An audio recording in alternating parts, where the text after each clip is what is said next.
decision. Texas City last week trailed 20-7 at on the road at Willow Ridge, and it looked like a potential upset, but Sean Evans and the offense put things together. They put up 28 unanswered. The defense handled things up. They rolled to a 35-20 win. Absolutely. You said it right there. The defense stepped up. I think they have to do it again tonight to stop this explosive offense. I mean, the Texas City defense is lights out. We've seen that all year long, and they step up when they need to, and they're going to face a unique challenge here tonight, and just a defense, like you said, that the one time we saw them, they absolutely trampled Santa Fe with explosiveness. I mean, it's modern football against old school football in a lot of ways. So, I won't say which side I'm pulling for, but it's going to be fun no matter what happens. Yeah, anytime you get an explosive offense against a very good defense, you are definitely not going to be disappointed. And we certainly don't figure to be disappointed here. Texas City still has an outside shot at winning this district, whereas Dayton still very much alive in the playoff chase. They would love to stick Texas City with a huge loss here tonight. No doubt about it. As we see, we are just finishing up our national anthem, folks, and the team captains will be making their way on the field shortly for the coin toss. We're getting ready. The clock has just struck 7, folks, and we are locked in for another 4 quarters of fantastic Texas high school football, as only Clear Life Media can provide. No question about it. And we have had some exciting football all season long. We will keep it going for you throughout the final couple of weeks of the regular season. Give you a quick heads up. Next week we will be in Santa Fe. We will have a live pregame show out in the reservation as Texas City takes on Santa Fe. That was going to have huge playoff implications. And on the final week of the season, it's a grab back. Not quite sure where we're going to be, but wherever we're going to be, that game is going to have some serious playoff implications in there as well. Let's take a quick look at the team captain, shall we? Let's go and take a look at Dayton for the Broncos. It is number 2, Ashante Allen. Number 4, Caleb Ramirez. Number 6, Braden White. And number 9, it's going to be Jakari Cooper. And for Texas City, we have number 46, Anthony Sanchez. Number 5, Marquise Thompson. I believe that is number 6, Cameron Greif. And number 8, Diego Battles. But make no mistake, all of the players have come out onto the field in a show of unity, arms crossed. We spoke with head coach Sean Evans. He said this is a senior-led team. This is a team that loves to go out there and play football, and they're supporting each other right now. They love to go out and, engage in the sport, and we're seeing the coin toss here. You mentioned the fact that this is such a senior-laden team. When this season started, Texas City was picked at 4th in district, but here and now we've seen the veteran experience of this defense. We've seen the veteran leadership of this team, and it is shown in the fact that they are 6-1. Again, their only loss comes to Port Neches Groves, and that was a game in which they were down only a touchdown with 10 minutes to go before Port Neches was finally able to shake them off. Yeah, absolutely. That game, we said it at the end of the broadcast, Port Neches was not as close as the final score indicated, no doubt about that. Folks, it appears that Texas City will be receiving the opening kickoff. Texas City has all the fight in them. This Texas City environment, it's kind of our stomping grounds. We've been here this the 3rd time, and and they always bring the fight. They're a hard-hitting defense. They're a rugged, tough, run-first, pass maybe 3rd or 4th offense, let's be honest. But, you got to come in here ready for a dogfight when you come to face the Stingarees. Set to kick off for Dayton as number 16, Brian Montez. We saw a lot of him kicking in Santa Fe. Numerous extra points, numerous kicks. And one of the things that you have to be impressed is the fact that this kid's got a leg.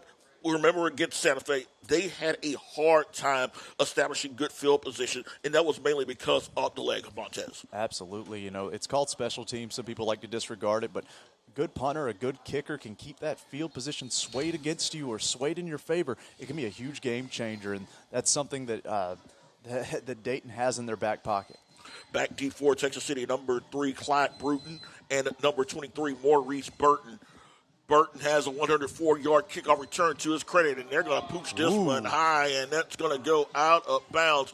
Did not want to take the shot at one of Texas City's return men, so they'll take the 5-yard penalty and set the Stings up 1st and 10. They will start this one at their 30-yard line as their senior quarterback, Joey Duran, number 1, leads the offense.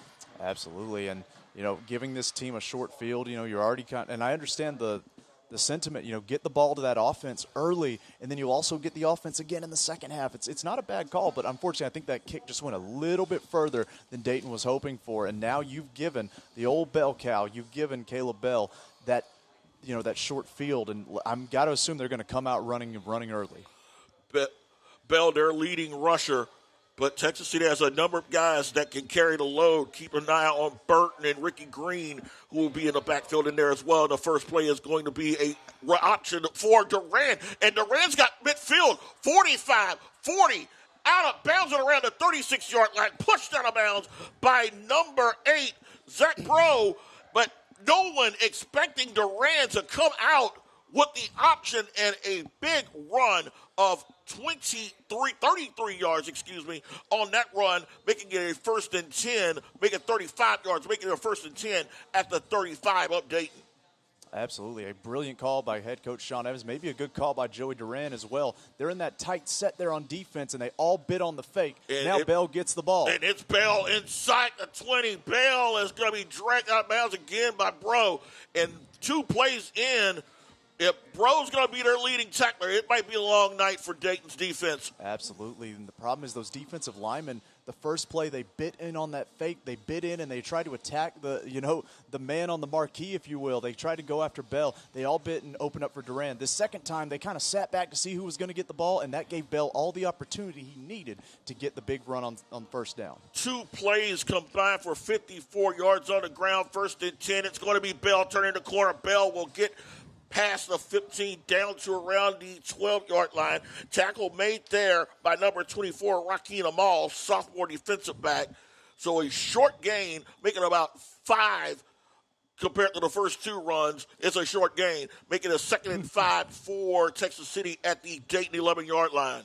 Yeah, and that's what I think these defensive coordinators for Dayton were kind of hoping. They were hoping to lock down this run attack early, but unfortunately on the first few plays, and I believe we actually have a timeout. We are going to get a timeout, 41 seconds in. We're going to take the timeout with them. We are scoreless, but Texas City is knocking on the door on the opening drive on the Clear Life Media Game of the Week. Okay, so 3 plays right out of the gate, 59 yards, all on the ground, with the big run by Duran on the opening play, 35 yards.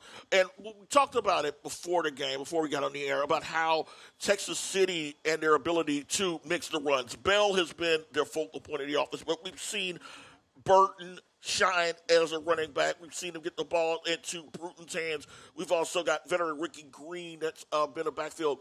Sean Evans loves the rotation up the backs, but at the end of the night, he's going to 22. Absolutely. There's no doubt about it. I mean, you can have a stable full of horses, but everybody's got their Clydesdale in there. Everybody's got their thoroughbred. You always have to have a number 1 because you need to know who you can trust in those short down yards. And there's no doubt for Texas City that is Bell. And, let's be clear. I think that timeout was called. I believe it was called early by Dayton, I want to say. I'm trying to see who the timeout was called for. Not sure as to who it is. As Coach Sean Evans is out on the field for Texas City, his 2nd year with the Stingrays after 3 years at Lamarck. And here's the problem, too. After 2 big run plays by Texas City, anything is possible because those linebackers are going to be chomping at the bit to try to shut this run game down early and stop the bleeding. But unfortunately, that's just going to open up the pass. So anything's possible, especially on 2nd down, which, as I've stated before, is the most versatile down in all of football because anything can happen on 2nd down. 2nd down and 5. Green is in the backfield, number 21 with Bell. As we've got another delay. Wait and see what that's about before we're able to get everyone reset. Something is happening. Something's going on. Not quite sure what it is, but they've got both teams going back to the sidelines.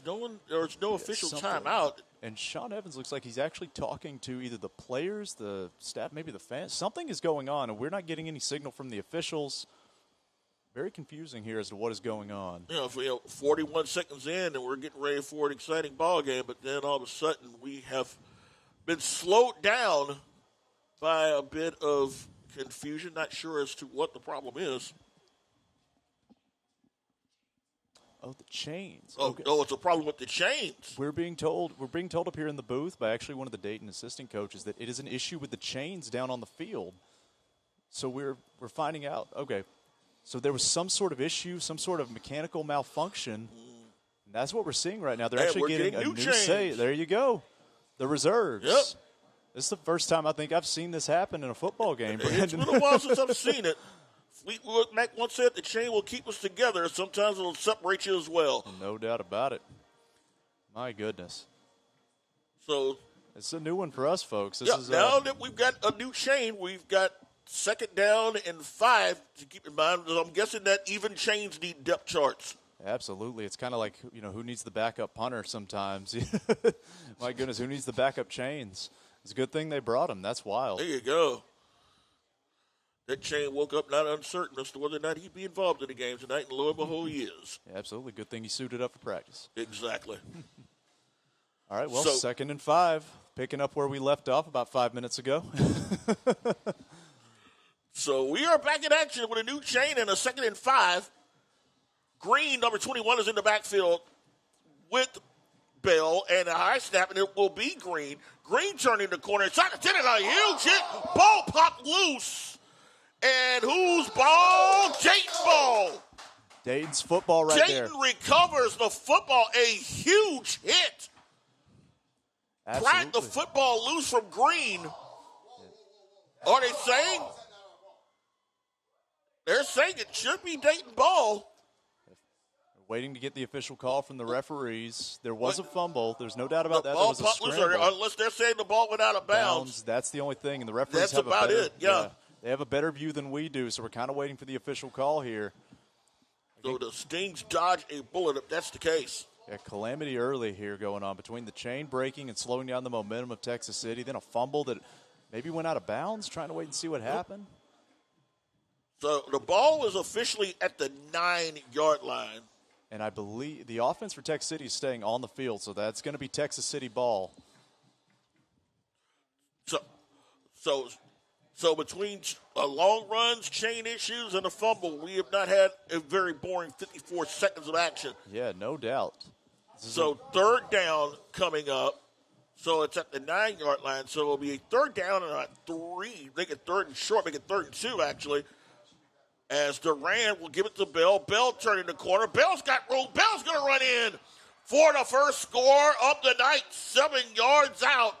Caleb Bell finds the end zone. So with 11:02 to go in the first quarter, the Stings strike with their opening drive, the 7-yard run by Caleb Bell, and waiting for the point after to make it 7-0. Man, what a chaotic opening drive. 2 huge plays by Texas City. The chain breaks on 1st down to stop the momentum. A fumble is caused, but I believe I saw a referee signal it was Dayton football. A second referee comes in and says the ball went out of bounds first, and then you have a score on the next play. What a roller coaster of a first drive, folks, and we're less than a minute in. Snap is up. The kick is going to be good from the leg of number 46, Anthony Sanchez. So 11 minutes, 2 seconds to go here in the first quarter. It is Texas City leading Dayton by a count of 7-0 on the Clear Life Media Game of the Week. Caleb Bell, you watching the Game of the Week on Clear Life Media. Hi, I'm Anna with Legacy Collision. We are a female-owned collision repair facility.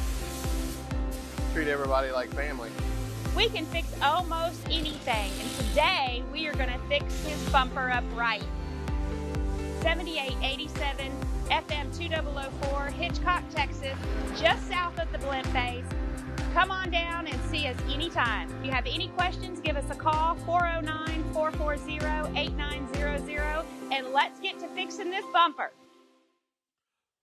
So after the scoring drive, it took 5 plays that went 70 yards. The Stings are on the board on the Caleb Bell 7-yard touchdown run. Want you to join us here on Clear Life Media. I understand that the Astros are ahead 5-4 going into the bottom of the ninth. I understand if you are watching that, I get it. But after the game, come on over here and catch some high school football. Hey, man, it's 2023. You can have multiple screens up. Throw on the football Of game. course. Throw on baseball. There you go. How 1978 are we thinking that there's one screen? You got the radio on too, Brandon? There you go. So kickoff by Sanchez is going to be high and is going to be fielded about 2 yards deep, 2 around the 10, and that's about as far as he's going to go. That's Jesse number Price. 3, Jesse Price. Yeah. He actually had a little bit of a decision to make there because that ball just kept going back and back and back. He didn't know if it was going to the end zone or coming out. So by the time he was ready to run with it, that Texas City return team was barreling down on him right there at the 10-yard line. My goodness. Horrible field position to start. But, Brandon, let me tell you, this is the matchup I'm excited to see. This staunch Texas City defense against the firepower of the Dayton offense. To me, this is where we're going to see kind of the flow and the story of the game, what's going to happen here early. If there's a district MVP, in my opinion, we might be looking at this young man. And number 1, Denham Foster. Well, Dayton's got 34 touchdowns this season. I believe Hunter Wallace is in. Yeah, it was not Foster. It is not Foster, so it'll be Wallace coming in. 1st and 10. And the handoff is not going to get much as the Sting swarm that one. Yeah, and Dayton is definitely going to need to establish some kind of running game if they want to have any success against this defense, because if you make a team dribble left-handed against a Texas City defense, then it's going to be a long night, unfortunately, for the Broncos. Stingrays are a tough out when it comes to run defense. They rank among the league leaders in the Houston area in 5A. 2nd down and 10 after no gain at the 9-yard line. Wallace steps up, throws. Ball's going to be caught. 1st down and a lot more. Price, 40, 45. McPhail, and the ball popped loose. But fortunately, the ball goes out of bounds. So Jesse Price didn't make the best decision on a kickoff return, but he more than made up for it with a big reception that is going to put Dayton at the Texas City 45-yard line, a gain of 49. Yeah, absolutely. That Texas City defense crept up a little bit. They were looking for that run play on 2nd down, and they didn't get it. What they got was that ball going over their heads to the return man, Jesse Price. We know he's got speed, and he used it to pick a huge gain up there to get Dayton on the other side of the field.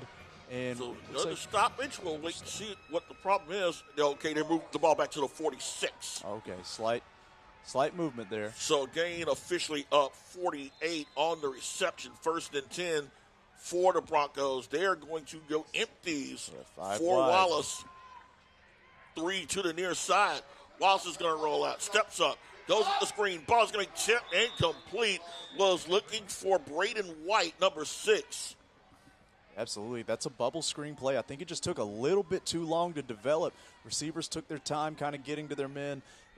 And Jesse Price, who was the hot hand, I believe it was Price that had that. Might have been number 6. It was number 6. It was Braden White. Braden White, number 6. It took just a second to kind of get in position for that ball kind of floated there. It was just a slow developing play. Texas City's defense a little too hungry on that one. 2nd and 10. Price goes in motion. He will move into the far side. He'll line up in a slot. It'll be a pass over, and ball is going to be caught. Completion, short gainer for White. He will get about maybe 3 on that play. Even that, there we go, about 3 yards, but you're right. And that's kind of what I think Dayton is going to want to do. They're going to want to chip away and try to let their athletes on the outside get into space and use that explosiveness to get open downfield and maybe create some plays themselves. But, so far, Texas City, other than the big play they gave up, they're managing to stop the receivers as soon as they catch the ball. 3rd down coming up. 2 receivers on the far side. Man in motion will go into the outside, so it'll again be an empty set. Wallace steps up, throws, looking downfield. That ball's going to be intercepted. Easy pick there for the Stingrays, and that is number 5, Marque Thompson, the senior. Again, senior leadership, and the Stingrays getting the turnover there with exactly 9 minutes to go here in the first quarter. I'll tell you what I think that was, Brandon. I think that was that Texas City actually went to a nickel set on that. They took their linebackers out and put an extra safety in. It kind of mixed up the defense in a way. It confused Dayton's offense. And so that's what led to that interception in my mind. But, again, just a miscommunication. The ball was thrown a little bit wonky. Maybe wasn't where it was supposed to be. But there you have it. Texas City has the ball, and they're already up 7-0. Let's see if they can carry that momentum forward. They start this drive at the 21-yard line. Durant and shotgun, Bell in the backfield. Waits the snap, and it's going to be Duran scrambling on a busted play, and he is going to be lucky to get about a yard. A late flag, 2 late flags. My goodness. As there's a little extracurricular activity on the sidelines, and that is usually a late hit. No doubt about it. That's the case, then Texas City's going to get a free 15 on that one. Yeah, and that's not what you want as a Dayton defensive coordinator, Dayton defense, any kind of coach. When you just had a pretty successful play, trying to slowing down this offense, and then you give up 15 yards. Duran somehow got 4 on that play before he was hit. That was all athleticism. There's no doubt. That was a busted play, and you had, and I actually think Dayton was thinking thinking pass as well. You see, they're getting the 15 yards for Texas City, but Dayton backed up all of their corners. They backed up their safeties. They were thinking pass. They had that play well scouted, but unfortunately, Duran able to make something happen with his feet and the extracurricular activity, like you said, another 15 yards. So the Stings in good field position at their own 42-yard line. Green and Bell in the backfield with Duran. Receivers in the slot, one slot, as the play clock running down to 3, running down to 2, and looks like, is that a delay? Flag. It is. A little too much time for Texas City, and a delay-up game is going to push them back 5. And a lot of stuff happening in this game early, Brandon. It's kind of a wild night as we inch closer and closer to Halloween. Chains breaking, fumbles bouncing out of bounds, big plays, interceptions. We're already off to a crazy start here in Texas City. We still have 8 minutes and 53 seconds to go here in the first quarter. So 1st and 15, it's going to be Duran tossing it to himself, tossed it back to Burton. My goodness. Burton is going to lose a yard. And another late flag. That came from the judge downfield. I believe it looked to me like he might have been calling ineligible receiver downfield, which would make sense because it was not a pass play until that forward pass. Once the forward pass is initiated, you cannot have those big offensive linemen downfield. That might be what the call is. So I believe it's ineligible receiver downfield. So Texas City shooting themselves in the proverbial foot after benefiting from a 15-yard penalty to open this drive.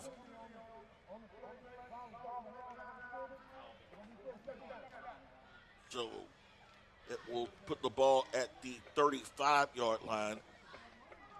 So second down, so it'll just take that as a loss of down. Second and long for the Stings. 2nd and 15. Duran back, has pressure, steps up. That screen's going to be incomplete.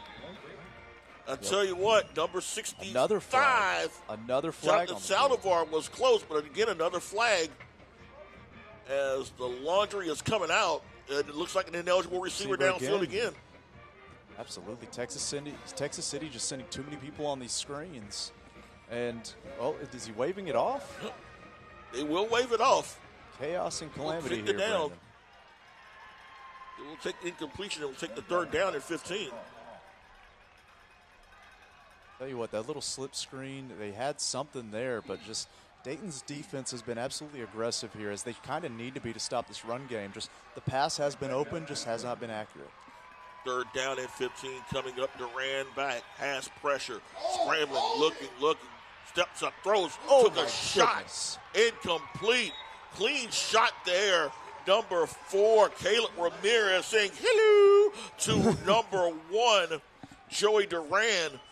Yeah, Joey Duran got thumped. Good on him to throw the ball away under pressure, but he took a shot. There's no doubt this Dayton defense is coming with some aggression tonight, Brandon. They have said, Texas City wants to play hard-nosed football. We'll play just as hard-nosed. We'll bring it. It kind of resembles how Dayton kind of bounced back after Santa Fe got an early lead on them. It took a little while to get the defense going, but once it did, they caused Santa Fe problems on the way to the win as Duran with the punt. Subro fielded it around the 32-yard line. He'll just go out of bounds. Takes a loss of about 1. So the Bronco offense, which threw an interception the last time they were on the field, will get the ball back for the 2nd time tonight with 8:23 to go here in the first quarter. So if you are watching it and didn't know, the Astros hold on to win 5-4. They lead the division series 3-2 and can shut it down Sunday night here in H-Town. Now that they've won, come watch some football. Absolutely. For all the football fans that like baseball maybe a little bit more, welcome in. Welcome in. You've missed a crazy couple of minutes and might get a little bit crazier as Dayton's here on first down. And up is going to be My tough at the line. They barreled in as number 32, Lane Mitchell, was just swallowed whole by number 99, Dustin Taylor, the freshman. Absolutely. Just nothing but penetration. That was practically a jailbreak there. I don't know if anyone even touched him. My goodness. Dayton has to do something offensively to try to slow this line down. Maybe put another back there or do something, but that's tough to do when you run a 5-wide set. So second down and long for the Broncos, second and 13. Back to throws. Wiles' ball is going to be caught, and it's going to be close to a first down. Good reception there made by Braden White. That, to me, is going to be the bread and butter of this Dayton offense, is completing those short passes, chip away at this defense, keep that defensive line and the secondary honest. You know, you kind of kill that aggression when you can get those quick plays out and players aren't sure which way the ball's going. It makes defensive players think, and when a defensive player starts to think instead of acting on instinct, it takes away a lot of their game from 99% of these guys. So third down and about 2 coming up for Wallace in the Bronco offense. 7:14 and counting here in the first quarter. Ball spotted at the 39-yard line. We're down. Curious if Dayton tries to run to the heart of this defense, which is stack the box. And it'll be Wallace steps up, throws. Ball is going to be incomplete. Flag down. Rowe was the intended receiver, but the flag is down, and that is going to move the chains. Pass interference. That was Ricky Green. He was all over that receiver. And these quick slants, I mean, I love the call by Dayton's offense because Texas City had absolutely stacked the box. They challenged the run game. Dayton said, why would we go with what you're challenging? We'll throw it over your heads, force that defensive pass interference, pick up the first down. Dayton is on the move once again. Broncos will have the ball inside Texas City. No, they'll just call defensive holding.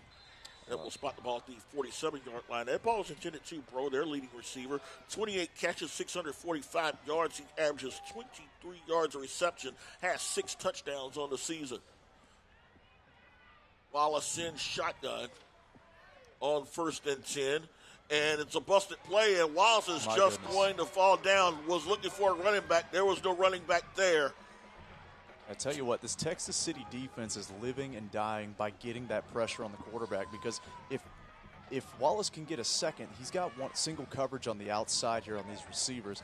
One of them gets open, that's going to be 6 every time, but he's not getting that chance because Texas City is just smothering this offense. You know, you can run all the fancy plays, everything you want to do, whatever you're trying to run, it does not matter if you've got those defenders in your face. Second down and long coming up for the Broncos. 2nd and 15, make it 16. Man in motion, flag is down. And that is going to be a false start. It's going to push the Broncos back another 5 yards. So it'll be a 2nd down and a 21 for Dayton with 6:01 to go here in the first quarter. And Brendan, it makes sense when you're getting beat on the offensive line every single play. You get jumpy because you want to get a head start on these defenders. You want to get a start on these defensive linemen. So you start to twitch a little bit, and that twitch is going to cost you 5 yards every time. And a little twitch is going to add another 5 yards to that as Dayton slowly pushing themselves closer to the Texas City dike than to the Stingeries end zone, as that's another 5 yards. My goodness, and that's what happens. You know, we talk about it every week. You run out of feet to shoot yourself in. You know, Dayton went from needing about 10 yards to now they need about 20. My Second goodness. and 26. Oh my goodness. At the 37-yard line. Dayton is still trying to get the play in. Kiesling, number 22, is in the backfield with Wallace.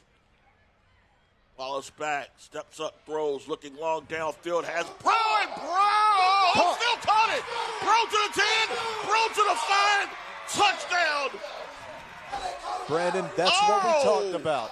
That's what we talked about. If they can just get time, if Wallace can just get time, he has single coverage on all of his receivers because of the 5-wide set. And I think Dayton believes they have the better athletes on the outside. We saw it there. He beats them in one-on-one coverage, gets down the field. All those penalties are erased. Huge touchdown as Dayton is about to tie this game. He went out of bounds. Oh. They say went out of bounds at the 15, so instead of a 68-yard touchdown, it's a 53-yard completion. Oh, my goodness. So a 1st and 10. Remarkable hand-eye coordination, my bro. No doubt about it. Hand off is going to be to Kiesling, and Kiesling will get past one defender. He got thumped hard at around the 12-yard line, so he'll pick up about 2, maybe 3 on that play. Yeah, and I make don't it need 2nd and 7.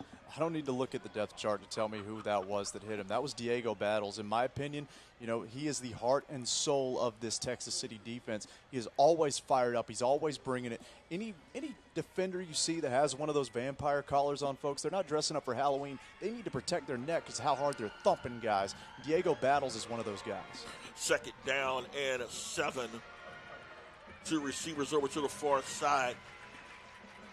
I'll have the H-back going to the far side as well. Flag down. Wallace steps up, throws. Ball is going to be incomplete. Was looking in the direction of White. The flag came down the moment that ball was snapped. We'll wait and see what the call is going to be. Absolutely. Okay, it'll still be 2nd down, and it is going to go against Dayton. As that ball is going to go back. Actually, no, it's against Texas City. Encroachment. I was going to say, if the play continued, it had to have been against Texas City, I would think. So that shortens things for Texas City. Excuse me, for Dayton. So it's a 2nd down and 3. Yeah, and 2nd and short. You got to wonder if they're going to try that run game again. You have to get the run game going, in my opinion, to keep this defense honest. Lane Williams, H-back number 15, and it'll be Wallace steps up, looking, has pressure. Avoids the rush, can't avoid the rush. He's going to be sacked. Number 2, the leading rusher for the Sting, Zion Scott, the senior. They're adding another sack to his season total.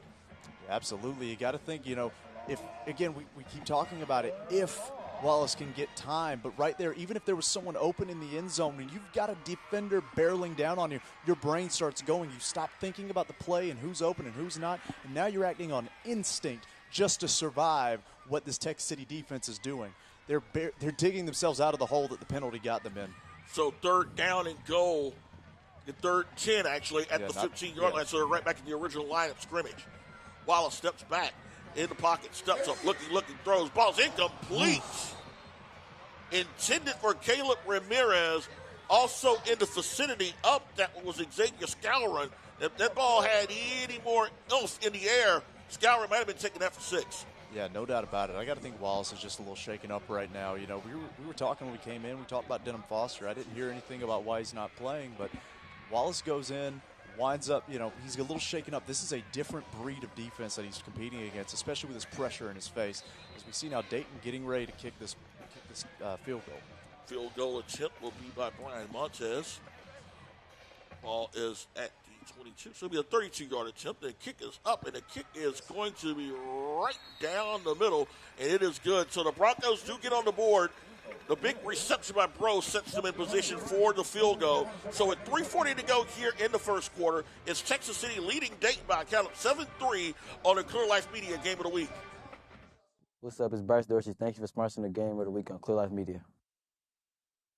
Enroll now and start building your tomorrow at Galveston College. Galveston College is one of the most affordable colleges in Texas. Offers small classes on a beautiful campus, an engaging college experience, close to home, and near the beach. Galveston College is a great place to learn, and it helped me build my career. Choose from over 50 degrees and certificates. Get help paying for school with financial aid and scholarships, and universal access for those eligible. Enroll now. Build your tomorrow at Galveston College. So we are back here as the Broncos without their star quarterback. Denham Foster is injured last week and lost 2 Port Neches. Going with their backup, Hunter Wallace, a sophomore as well, and he has moved them with for a field goal that made it 7-3 with 3:40 to go here in the first quarter. Absolutely not going to be the matchup we were looking for, but it's still a good matchup indeed as the score is only 3-7. Kick is going to be high and will be called a fair catch at around the 22-yard line. That fair catch is made by Marque Thompson. So the Stingrays will get the ball back and they will spot the ball at the 21, looks like the 21-yard line. Well, should be about there, no doubt. I'm curious to see what happens now with the Texas City offenses. You know, they had success on the first drive with the run game. They have not been able to establish, you know, that since that second drive was not nearly as successful. Dayton's defense has come out to swing here after, you know, giving up the score on the first possession. So spot the ball at the 25-yard line. So 1st and 10 for the Broncos, for the Stings, at their own 25-yard line. Let us know you're watching. Let us know where you're watching from, and we'll sing you a shout. 1st and 10, and it's going to be Bell, and Bell's not getting much of anything as he is stuffed. Number 56, Aiden Newsom, there on the stop, and Bell is going to lose a yard. Yeah, that Dayton defense has decided they want to swing for the fences. You know, we were talking about it on the opposite side of the ball, making that Texas City defense, you know, or that Texas City defense making Dayton dribble left-handed. Dayton has decided to do the same. They're going to force Texas City to pass the ball. 2nd and 11, and it's going to be Bell. And Bell gets past the original line of scrimmage, and that's about all he's going to get because, again, the Broncos' front line really starting to cause problems for him. And on this case, number 57, Angelo Hadley, was amongst the players to make the stop. So he only gained 2 on that play to make it a 3rd down and 9 situation for Texas City with 2:45 to go. No doubt. And let's say this 3rd down is going to be brought to you by Galveston College and Legacy Collision as Texas City is on a 3rd and 9 situation. 3rd and 9, snap Durant back, flag down. It wouldn't be the first quarter we didn't have flags down. We'll wait and see what the call is going to be. I believe it's a false start. I saw some Dayton players. Yeah, Dayton players clapping. So the Stings add 2 flags, add to their total. So instead of a 3rd and 9, we're now looking at a 3rd down and 14. You know, you've got to pass the ball in this situation, in my opinion. Obviously, Bell could break loose at any time if given an inch, but, you know, that defense is playing so stout. They're playing so close to the line. They've got, what does it look, about 7, 8 guys up in the box? You know, I think you got to eventually start passing the ball. 3rd down. Here we go. Durant back, steps up, has pressure, evades pressure, still scrambling, looking, still trying to buy time. He's just going to throw the ball away. Good pressure by the Dayton rush. Number 20, Jaleel Kendrick, was the man there to provide most of the pressure as the Stings go 3 and out. Excellent job by Jaleel Kendrick, following the quarterback, staying with him, not getting bought into the pump fakes and wondering where the ball's going to be. Good, sound, fundamental, disciplined football. That's how you win ball games. Excellent play there, and that was actually brought to you by ACU of Texas, and sweetFrogs. Why not? Great defensive play there by Dayton as they force Texas City into another punt. Durant back to punt.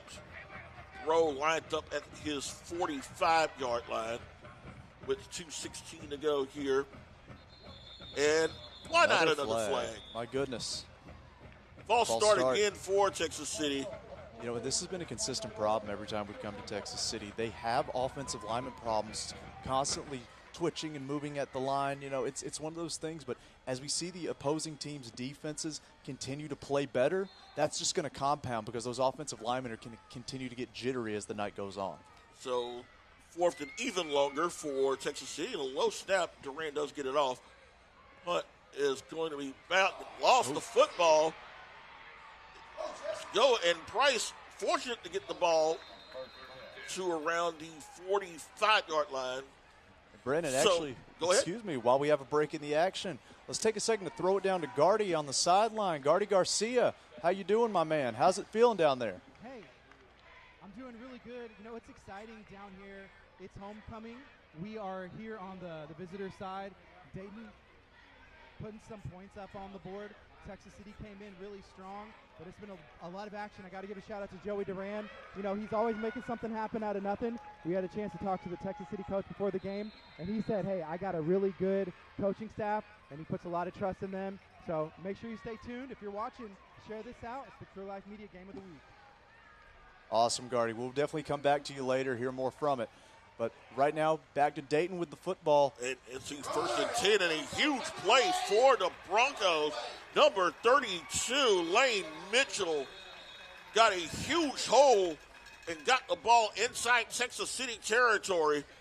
And Brandon, the way Texas City stacks the box, it's very much do or die. You'll get a lot of pressure on these quarterbacks. You're going to get a lot of run stop in the backfield. But if the running back can get an inch past that front seven, that front stack box, there's no one between him and the end zone. And that's what we saw in that play. You give them an inch, they have the right to take a mile. A sweet run up 15 yards by Mitchell. That play brought to you by Visit Hitchcock, Texas. And it's going to be Mitchell, and this time this run is not going to be as successful as the Stings were there to stuff that one. Number 8, who else? Diego Battles, one of the first men on the scene for the Stings. Yeah, absolutely, and you need some of these offensive linemen for Dayton to keep making the plays they made on the previous play.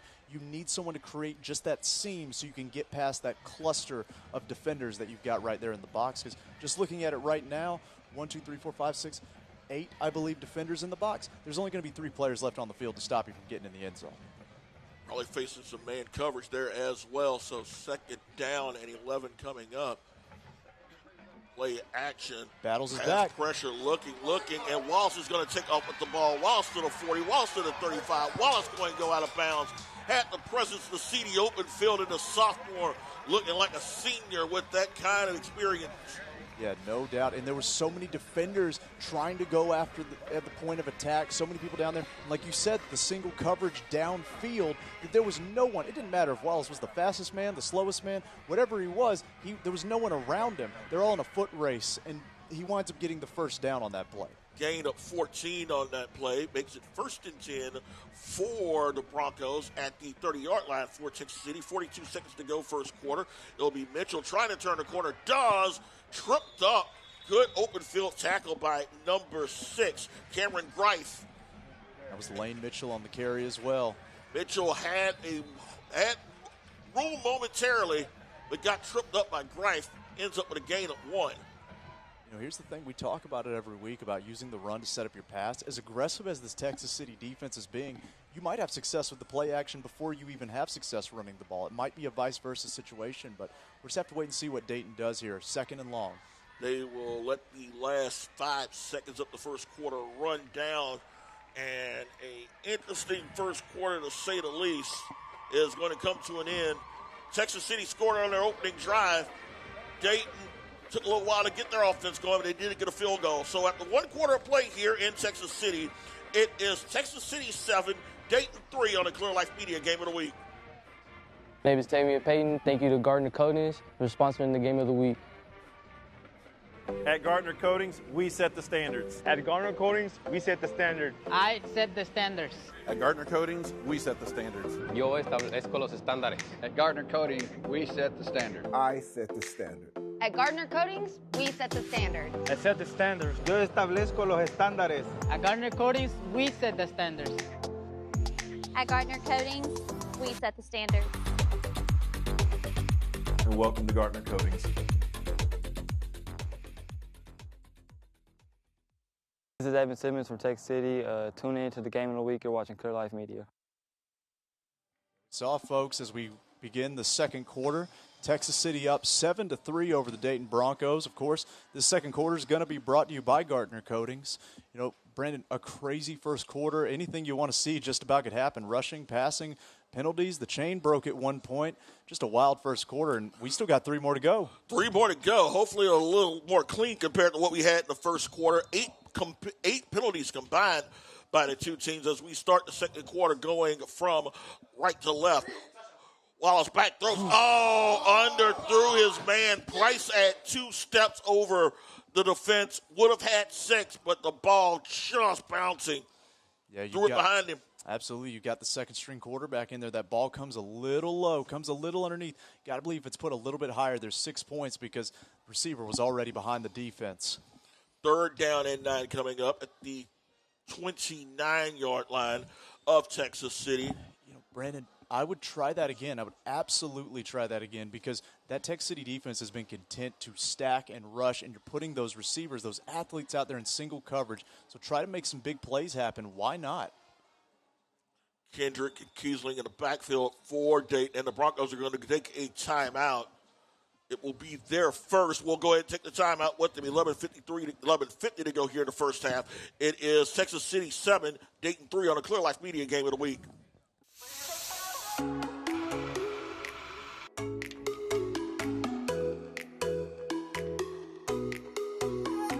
The Art of Coffee is family owned and operated, featuring sweet treats, local art, and always good vibes for all. With convenient locations around Galveston County, there's something for everyone. Sweet treats, fresh coffee, good vibes. The Art of Coffee. What's going on? My name is EJ, Texas City. You're watching Game of the Week on Clear Life Media. Welcome back, folks. The Clear Life Media Game of the Week. Dayton has just taken a timeout. It's going to be their first of the half.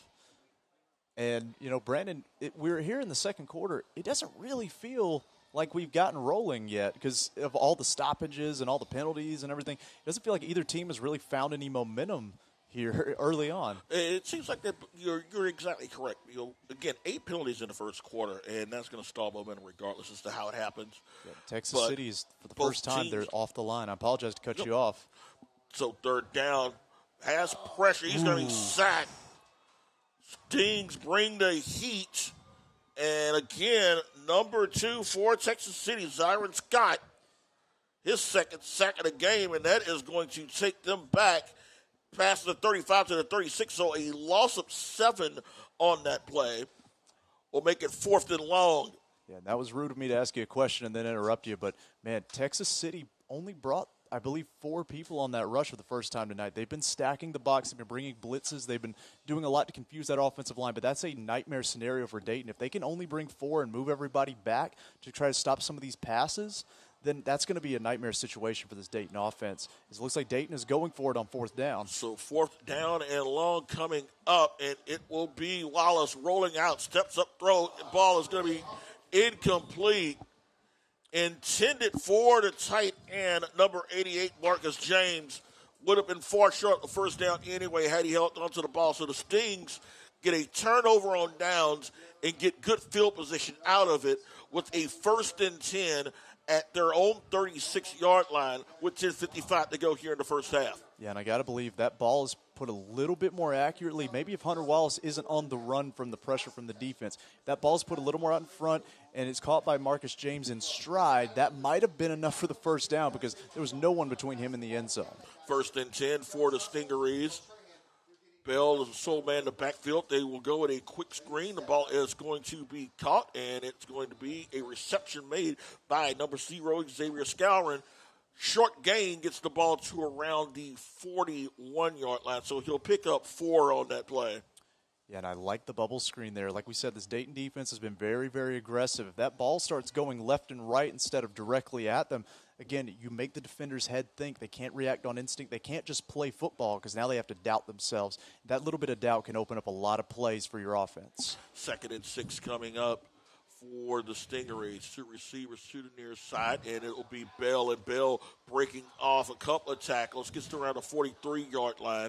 Tackle made by Quentin Dugat Jr., senior.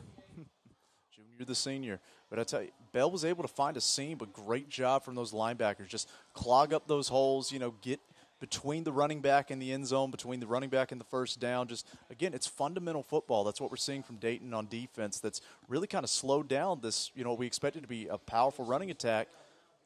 3rd and short for the Stings, and it will be Bell. And Bell is going to rumble past a couple of defenders.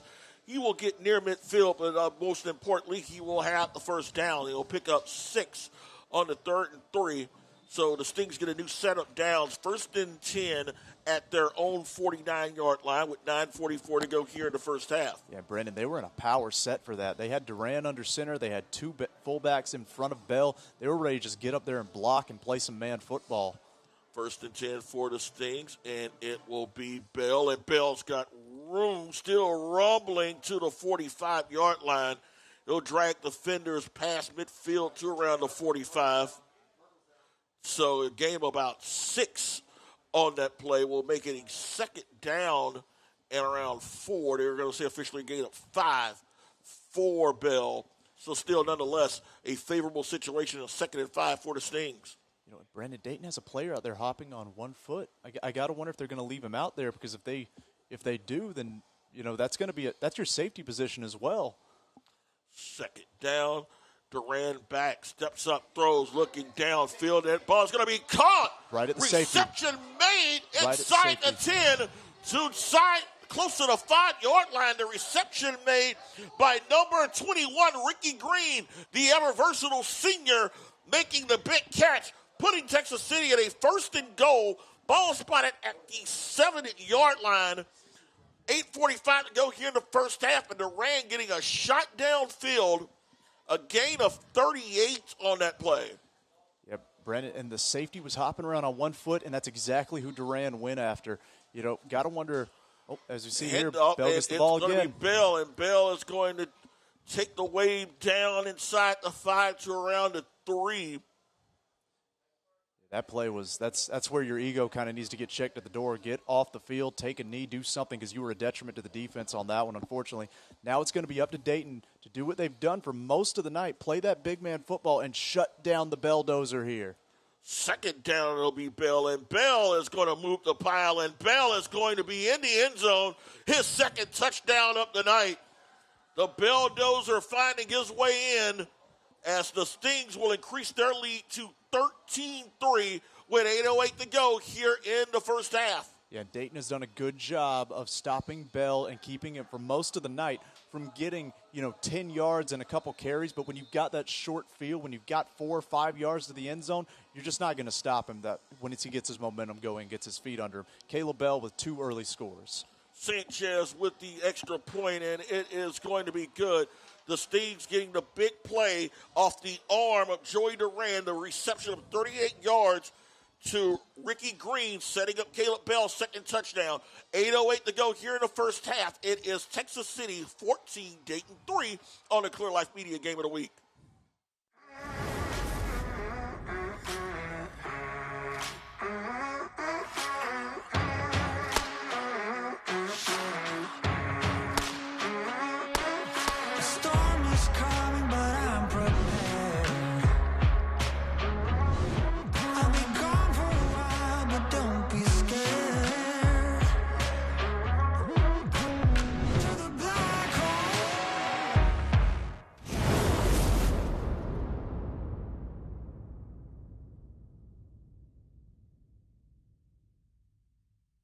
My name is Clyde Bruton. Thank you to sweetFrog for sponsoring the Game of the Week on Clear Life Media. Welcome back, folks, to the Clear Life Media Game of the Week. The Stingarees lead 14-3 over Dayton. Of course, that previous drive brought to you by Ryan Massa and our newest sponsor, Operation Honor Our Veterans. We want to thank all of our sponsors at the Clear Life Media Game of the Week. Sanchez set to kick off for the Stingarees, and he will shoot it deep downfield, and it will be a fair catch made by Price. And the Stings up 11 will give their defense an opportunity to try to slow down Dayton yet again. And Dayton needs to start connecting on these short passes. In my mind, it's been the inaccuracy of the backup quarterback as well as the pressure from that defensive line. They're kind of stuck in a rock and a hard place right now, and I'm curious to see if Texas City continues to only bring 3 or 4, because they had a lot of success with that on the previous drive. Down at 14-3 is Dayton. They have the ball 1st and 10 at their own 25-yard line. In the backfield with Hunter Wallace is number 32, Lane Mitchell. Texas City is not stacking the box. Those linebackers are off the line. See if they can try to get Bro into the game. Their leading offensive weapon. And it'll be Wallace stepping up, throws. Ball is going to be caught. Slipped down. Number 3, Jesse Price, another reception for him. He'll gain about 5 on that play. Yeah, and I wonder if they just keep trying to give it to Price, because there's no doubt he's the hot hand tonight. And I'm a big believer in feeding the hot hand. Sometimes you have athletes that show up ready to ball. Sometimes you have athletes that just aren't feeling it tonight. And that happens as human psychology. So feed the hot hand. Try to get the ball to Price as much as you can, maybe. But we'll just have to see what happens. They've got other players out there. I'm sure somebody's ready to make some plays. Still very early in this contest. No reason to go junky game plan. And he's a 2nd down and 4 coming up, and it is going to be the Stingeries swarming that play down. Number 5 for Texas City, Marque Thompson, was the man grabbing ankles, and he's the man that slowed down Jaleel Kendrick and kept him from gaining next to nothing on that play. See there, it is the homecoming crowd. There they are, folks, and Texas City's defense is showing out tonight for this homecoming crowd. So 3rd down coming up for the Broncos. A big stop here for the Stings would give them some momentum. Wallace will get the ball to Kendrick, and Kendrick is not going to get anything. Tackle made by number 2, Zyron Scott. Scott has been here, there, everywhere here in the first half. That was 21. That was Ricky Green, my actually. fault. Yeah, Ricky Green, the defensive back, stepping up and making the play. He also had the reception on the previous drive. There you go. And see, that's what happens when you need defensive backs that can step up and make those plays out in space. And that's what Texas City was able to do right there. If they're going to stat the box, if they're going to attack that offensive line the way they have all night, then you have to have those defensive backs that can step up, make plays. As 4th down here, it looks like Dayton is going to have to punt. Give credit to defensive backs coach Brandon Robson, former quarterback here in Texas City, but now the defensive backs coach who has done an outstanding job of developing a lockdown secondary for the Stings. There is a flag on the play. It looked like Texas City jumped, but it also caused those Dayton. So it is a 1st down. They gave Texas City, giving Dayton a free 1st down there, basically. And you have to be careful with that because this Dayton offense might be, struggling with the backup quarterback, but there is an explosive setup when you run a 5 wide. Anytime you can get an athlete out in space, there's danger to be had.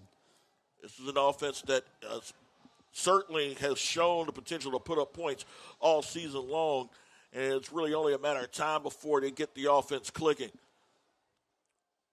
So 1st and 10 for the Broncos at their own 35-yard line. 5:44 and counting here in the first half. Broncos trailing 14-3, trying to cut into that deficit. Price is in motion. He will line up in a slot to the far side, and it will be a handoff for Mitchell. And Mitchell is going to be stuffed a sea of black and orange in there. 99, Dustin Taylor. And there also number 33 for the Stings, Justin Stevens, junior linebacker there with the stop. No gain on that play. Yeah, no doubt. And that play was dead in the water, courtesy of the Stingeries, because it was in that initial penetration that caused the running back to have to take a step to the side. He had to move laterally instead of north and south, and just that little bit caused the rest of the Stingeries to get off their blocks, have a tackle for a loss there. And that is one of the strengths of this Texas City defense. They can go east-west with the best of any offense in this district. Back to throw. Wallace is going to be caught, and a 1st down and more. 30, 20, 15, pushed out of bounds. And like you said, Clay, it's only a matter of time before one of your big play guys gets open. And sure enough, Dawson Victoria, the senior receiver, makes a huge reception and puts the ball deep in Texas City territory, spotted at the 10. Absolutely, but let's be honest, Brandon, Dayton has gotten down here before, and that spread offense gets a little trickier when you can't run those vertical routes. It kind of limits that playbook, so I'm curious what they're going to do here on 4th down because they have not had success tonight running the ball. Gain of 55 on that reception, 1st and goal for the Broncos, and it'll be Mitchell, and Mitchell trying to get past the 10, and he is not going to be too successful.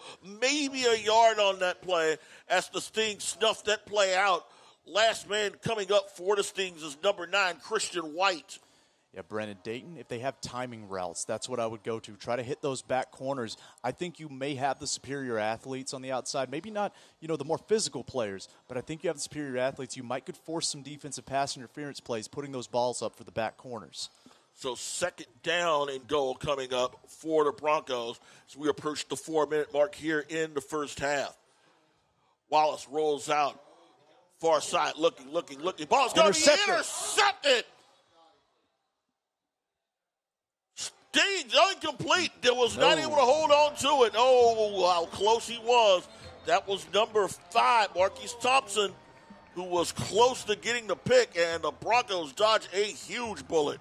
And I tell you what, I don't think that was a bad decision from Wallace. It was a late decision from Wallace. He had a man running parallel to the end zone, had him open. If the ball's put out maybe a second sooner, 2 seconds sooner, the defender's not able there to make the play. You know, Dayton is lucky to have this back on third down. I'm curious what the call is going to be as it's 3rd and goal, Brandon. They've got to make something happen. You know, you come out with 6, it's still going to be a one-possession game, but you know, Dayton's got to believe. I think Dayton wants points on the board here, no doubt. There's no question that you want the touchdown. Empty set and a timeout, and it looks like it is going to be Texas City taking a timeout. 3:51 to go. We'll take the timeout with them. It is Texas City leading Dayton by a count of 14-3 on the Clear Life Media Game of the Week. This is Bob, and this is Dave. Bob has a barcode on his forehead to dramatize how big banks see their customers as just an account number. Dave doesn't. That's because Dave's a proud member of Associated Credit Union of Texas. Bob has to sit in Houston traffic for hours to get to his bank. Dave has access to thousands of free ATMs and an award-winning mobile banking app. Be like Dave and become a member at acutx.org today. Don't be like Bob. I'm Peyton Young with Tech City, and you watching the Game of the Week on Clear Light Media. Back here, 3rd down and goal coming up for the Broncos. There's a couple of shout-outs. Apollo Ward watching in Texas City, and also watching here with us on Clear Life Media, one of the all-time great quarterbacks in Galveston County history, Larry Curligan, quarterback of the 2003 state champion Lamar Cougars watching. So shout-out to you, number 18. Thanks for watching.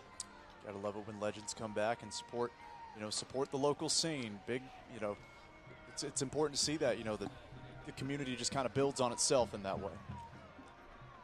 Led an undefeated team, 16-0. That team put up 661 points that season. Back to live action, back to throw. Ball is going to be caught by Victoria, but he stopped.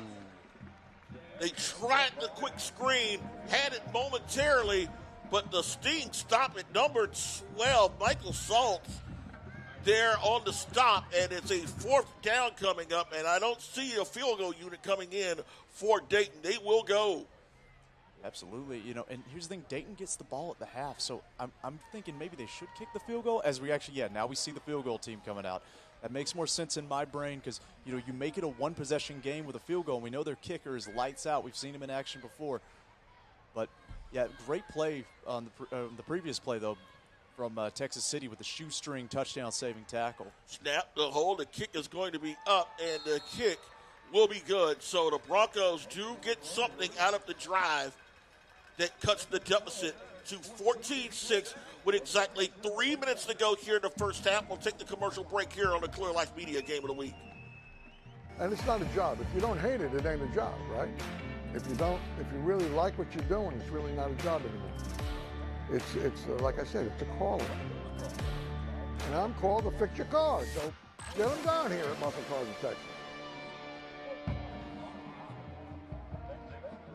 Inscríbete ya y empieza a construir tu mañana en Galveston College. Galveston College es una de las instituciones de educación más accesibles en Texas que ofrece clases pequeñas en excelentes instalaciones y una experiencia universitaria atractiva cerca de casa y cerca de la playa. Me ayudaron en cada paso del camino y ahora tengo mi título. Elige entre 50 programas de titulación y certificación. Obtén ayuda financiera y becas para pagar por tu escuela. Inscríbete ya. Construye tu mañana en Galveston College. Welcome back, folks. The Clear Life Media Game of the Week. Dayton has just made it a one-possession game. It is 6-14, though, with the Stingarees leading here at homecoming. Brandon, Dayton is struggling to find touchdowns in this game, and there's no doubt, because you gave me a stat before the game, before we went live, as we see the kickoff here, of the percentage of points, the percentage of offense that the starting quarterback who was out for this game, Denham Foster, was able to bring for this offense. What percentage of their offense are they losing by not having Denham Foster out there? You lose 82% of your offensive production. Dayton came to tonight with 34 total touchdowns from their offense, and Denham Foster accounted for 28 of them, 14 rushing, 14 passing. So losing that talented young man, especially near the goal line where his mobility, makes defenses panic for the most part.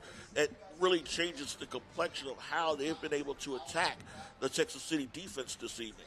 Yeah, no doubt, especially an aggressive, this attacking defense Texas City has. You got to think they can kind of pin their ears back a little bit more with the less mobile Hunter Wallace back there, quarterback. But you know what any good coach is going to say? Next man up. Let's go out and play football. But Texas City has the ball here, and they've got 2 minutes, 56 seconds left, trying to make it a two-possession game going into the half. Dayton has them pinned deep, and so the Bronco defense can step up, get a 3 and out. You will have another opportunity to put points up before the half.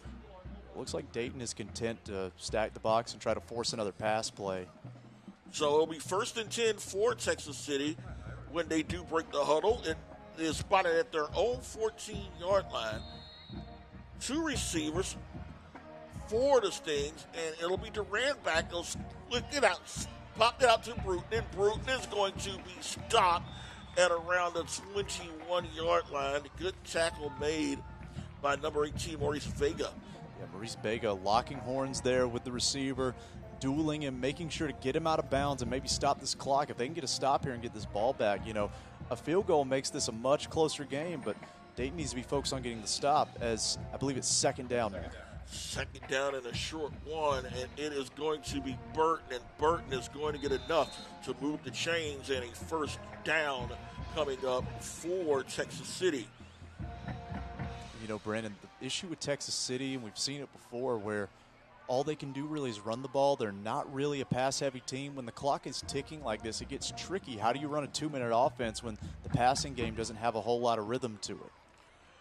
I think with the way the offense is working tonight, they would be content to just let the clock run down, but Dayton's defense looking to try to get the ball back as they were able to stuff Burton down. Host of Broncos there on the play, number 20, Jaleel Kendrick in there, also number 57, Angelo Hatley. So a stop there, no gain as the clock goes under 2 minutes. 2 timeouts remaining for the Broncos. You figure that, Clay, if they do get a stop here on 2nd down, maybe get a timeout on 3rd down to stop this clock. Yeah, especially as high-powered as that offense normally is. Yeah, both teams still have 2 timeouts. Let's see here. 2nd down, it'll be a handoff to Burton, and Burton tries to turn the corner, does, 40, and he will go out of bounds at around the 47-yard line. So a gain of 21 by Burton will move the chains for Texas City, and I'm sure that's going to change the complexion of how Sean Evans and his offense wants to attack this drive now. Yeah, it's entirely possible, and it's kind of been the theme of the night for both offenses. You're either getting an inch or you're getting a mile. These defenses have been stingy until they give up the big play. Bell back in as he will swing out. They will go a screen over the middle, and it's going to be caught by Skowron, and Skowron is going to get past the 45, close to a 1st down, probably about a half yard short. Both teams with 2 timeouts with 1:18 to go here in the 1st half. Yeah, if it's not a 1st down, it's 2nd in centimeters. My goodness. Referee is right on that line, and Texas City is under center in the gun, ready to move. Durant back, steps up, swings. Ball is going to be caught by Bruton, and Bruton spinning. He's got enough for a 1st down, and that will stop the clock as we go inside a minute here in the 1st half. And a stoppage of play coming up, and it looks like it's going to be the Stings taking a timeout. So with 58 seconds to go here in the 1st half, they started to drop their own 14. Kind of thought that maybe they would just be content with letting the clock run down, but a 20-yard run by Burton, a couple of quick passes, and sure enough, Texas City is in range. So Sean Evans and the offense coordinator Blake Schmidt, how do you attack this Dayton defense with 58 seconds to go? And I tell you what, they've had success being able to just run the ball, but the last 2 plays have been these little bubble screens. I mean, if you have something of a play action, a fake screen where you hand the ball off late, some sort of a draw, it might make those Dayton players kind of start moving away from where the play is. And as we've seen, it's kind of been the case of both sides. All these players need is a little sliver of movement, and they can get these big plays. And Texas City's been able to do that. Dayton's been able to do it on the opposite side. So I would run something that kind of makes the defense kind of move one way just so you can run it the other way. A draw or some kind of fake screen, or heck, maybe even a play action, since Dayton has kind of been content. And actually, it looks like they're going to go wide here. they're kind of covering the field. They are wary of the pass here on defense. You have to respect the pass. Scourin is lined up outside to the far end. Number 10, Jaden Johnson, their talented sophomore. He's a speedster, is lined up outside. Back, Duran looking. He's just going to be content with just moving the ball forward. Maybe got a couple of yards, but most importantly, he went out of bounds. Absolutely. Stops the clock there as we are just over 50. We're at 51 seconds left here in the half. Texas City trying to make something happen. The thing with Durant is that no matter what happens, he's always forward thinking. It's like even on that play, he manages to get 3 yards on there. Absolutely. Kind of reminds me of Jeff Garcia from the NFL, just always trying to make a, oh, my goodness. Threw it low, and Bruton unable to hold on to that one. So a 3rd and 7 situation coming up for the Stings with 48 seconds to go here in the first half. Ball is spotted at the 35-yard line. Big 3rd down coming up here, Brandon. This 3rd down is actually brought to you by Chart Your Bar. Let's see what happens. 3rd down, Duran dropping back, has time, scrambling, decides to take off with it, turns the corner, has a first down, got a block. Duran's still going. Duran tiptoeing. Duran is going to score. What a play. Duran does what Duran can. My goodness. Tightrope walking, juking and jiving all the way to the end zone to close out the half.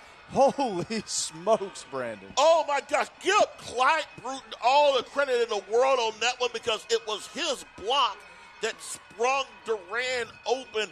And from there, Duran doing a little Wallenda-like tightrope down the sidelines for the last 10 yards or so to complete the touchdown that makes it 20-6.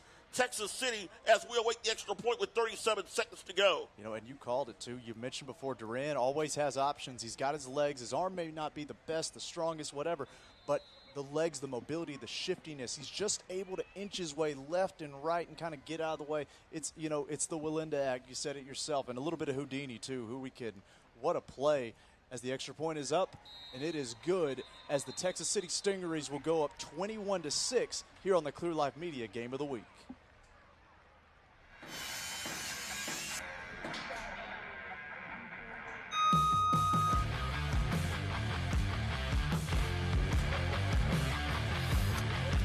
Hi, my name is Ryan Stubbs, president of BNO Construction, located here in the heart of Leak City, Texas. We offer commercial and residential general contracting needs for all the surrounding areas of Galveston County. Here at B&O Construction, we offer a multitude of services for all of our clients and customers to make sure that we're able to reach and achieve all of our clients and customers' goals. B&O Construction offers quality construction, great value, and honest service. You can learn more about B&O Construction on our website at bnoconstructionllc.com or call us at 832-738-2233.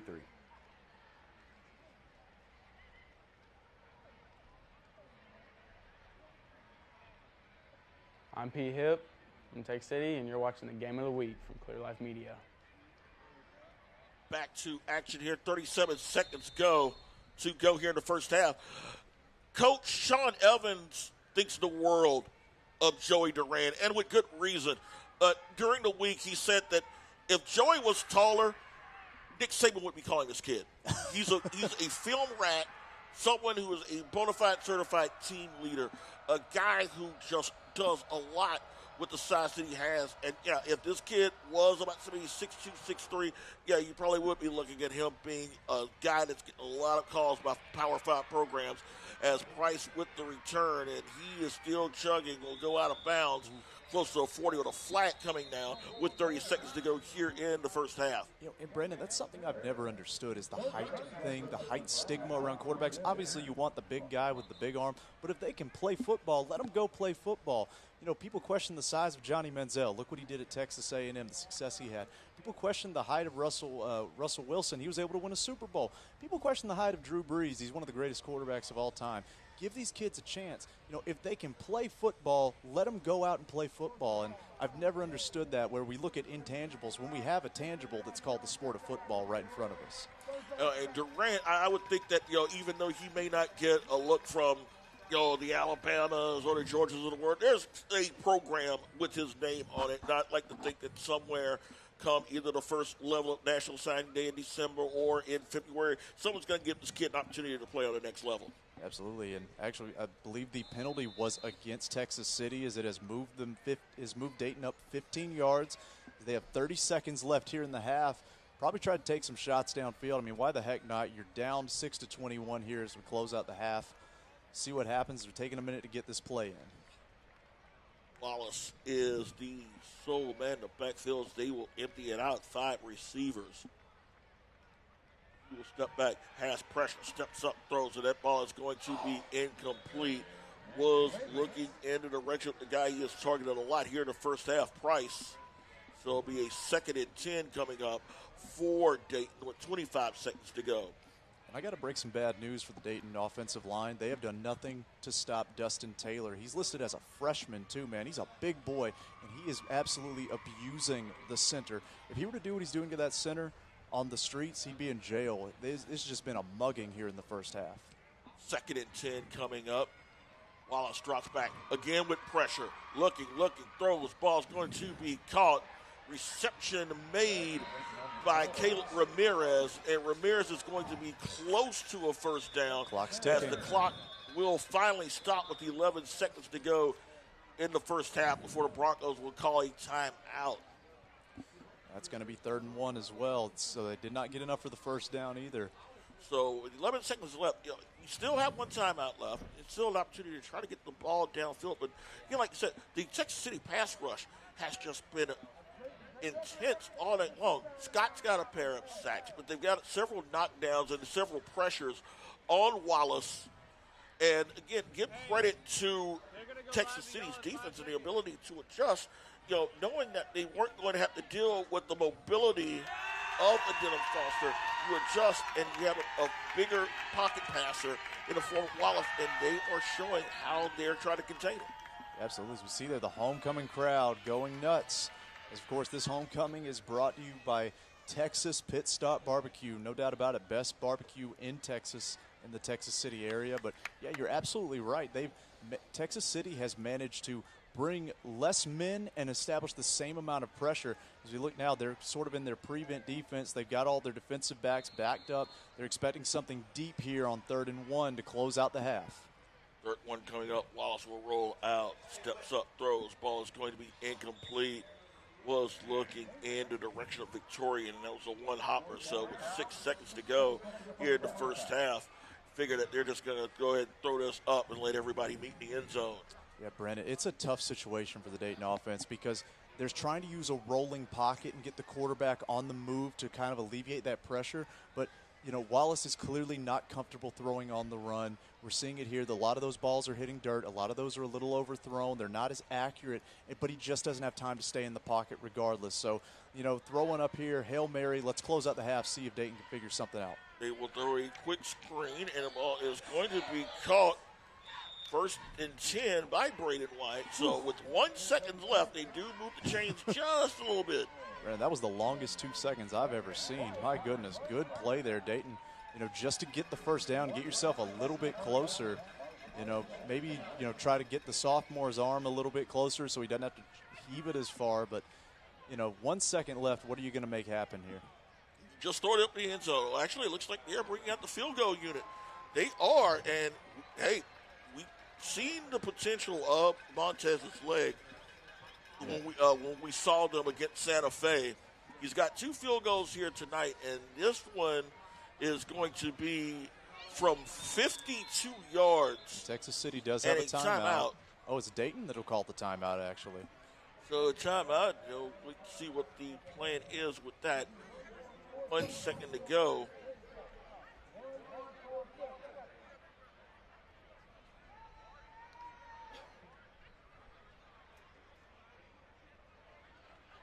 Folks, as we wind down here, we're closing out the second half, and actually, I believe they put 14 seconds back on the clock. So there must have been a miscommunication. We're following the scoreboard here up in the booth, so there must have been a miscommunication, but it looks like Dayton has 14 seconds left. Good job from the coaching staff down there. So they'll take it back down to 0.1. Okay, so we're having issues, folks. So it's either 1 second, 14 seconds, or a millisecond. But either way, I'm going to say Dayton's only got one play left at the half. So, but folks, we will be taking a second, before we go to the half, and we're actually going to throw to the Student of the Week, sponsored by Galveston College, and we're going to make sure to do that before we cut to the half, before we get to our halftime homecoming festivities here. So 1.4 seconds left here in the first half. So we had 1.3 to that. But nonetheless, it will be the final play of the first half, and the Broncos will look to try to kick the field goal. And it will be officially from 52 yards. My goodness. For Montez. Scouring his back deep. Yeah, why not? Lining up in the end zone. The snap, the hold, the kick is up, and the kick is just short. Needed goodness. 52. He got about 51 and a third. But nonetheless, it's the first half complete. It is Texas City dominating this game as they lead the Broncos by a count of 21-6 here on the Clear Life Media Game of the Week. Folks, we're going to throw to the sponsored by Galveston College. We're going to throw to the Student of the Week here on the Game of the Week. Yep, I'm Student of the Week at Texas City High School, and it's sponsored by Galveston College. Mr. Hippolyte called me up to the stage. First, I thought I was in trouble, but then I wasn't. He told me that I was Student of the Week, and I mean, it was pretty cool to know that I stand out compared to other people, or not necessarily stand out, but they are able to recognize me and know what I'm doing and what I stand for. I'm involved in baseball, Spanish, National Honor Society, NHS, math club, garden club, and I'm just involved in all these because I enjoy being a part of the school and doing all these activities with all my friends and teachers. Make a lot of friends, a lot of people that like doing what you like to do, and those people can be with you for who knows how long, so you might as well know them, get used to them, because you never know when you'll need them. It's great. I love standing out for Texas City High School. I mean, it's the best school around, orange and black, go Stings. Thank you to Galveston College for sponsoring the Student of the Week. Enroll now and start building your tomorrow at Galveston College. Galveston College is one of the most affordable colleges in Texas. Offers small classes on a beautiful campus, an engaging college experience, close to home, and near the beach. My instructors at Galveston College were awesome. They helped me every step of the way, and now I have my degree. Choose from over 50 degrees and certificates. Get help paying for school with financial aid and scholarships, and universal access for those eligible. Enroll now. Build your tomorrow at Galveston College. Folks, we are at the half here. We're going to keep it real quick so you can be sure to hear the Dayton band. The score is 21-6 in favor of the Stingarees. Brendan, can you give us some quick halftime stats, and we'll be sure to give the rest as soon as this is over. The story here is with Joey Durant, 4 carries, 79 yards, and a touchdown. His 35-yard touchdown was the third touchdown of the half for Texas City. The 2 previous touchdown runs came courtesy of Caleb Bell. Bell opened this game with a 7-yard touchdown drive to make it 7-0. He then capped off the drive early in the second quarter with a 2-yard run, whereas Dayton has had a pair of field goals by their talented young sophomore kicker, Brian Montez. And that is where we stand. So enough of us, and let's just enjoy the band. Let's enjoy the homecoming, and we will let these talented young men and women get their shine on.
For now, the champion of this year's title. Winner takes all. Featuring Queen of the Night by Marque. Let's do it tonight from the musical Guys and Dolls. Poker Face by Lady Gaga. Painted Black by the Rolling Stones and Get Lucky by Gaga. Drumming Taylor Perez and Evelyn Ramirez. You may now begin.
Hi, my name is Ryan Stubbs, president of BNO Construction, located here in the heart of League City, Texas. We offer commercial and residential general contracting needs for all the surrounding areas of Galveston County. Here at B&O Construction, we offer a multitude of services for all of our clients and customers to make sure that we're able to reach and achieve all of our clients and customers' goals. B&O Construction offers quality construction, great value, and honest service. You can learn more about B&O Construction on our website at bnoconstructionllc.com or call us at 832-738-2233.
$13.40.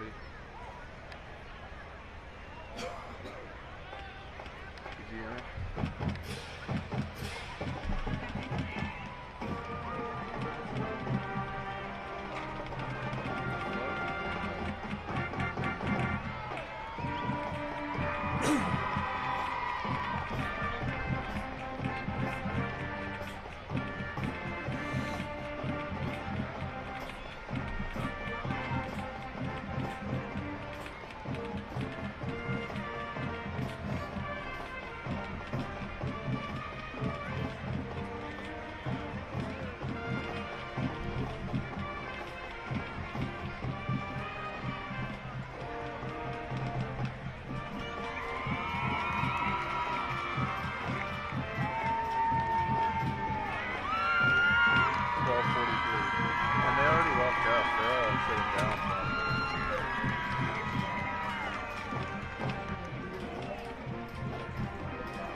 Yeah, they've been sitting down.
Media Game of the Week. We will be right back after these brief messages.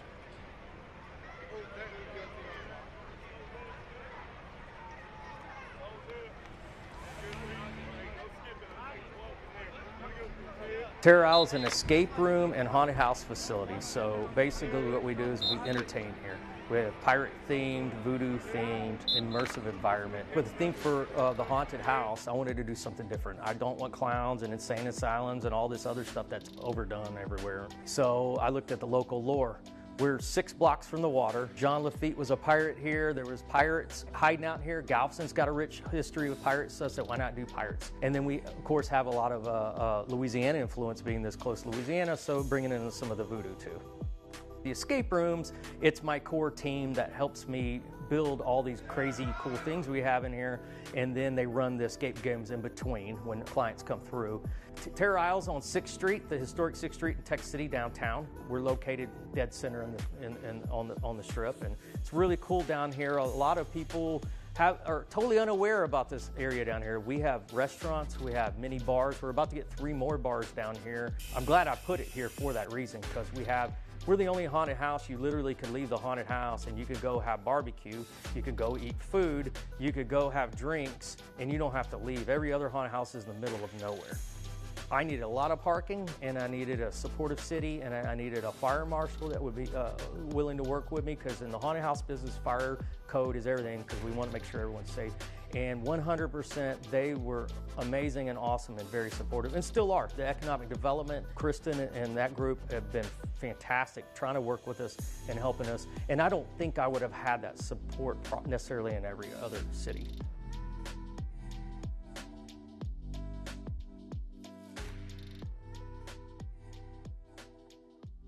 Welcome back, folks, to the Clear Life Media Game of the Week. Brandon, we are winding down here at the half. Again, the Stingarees lead 21-6.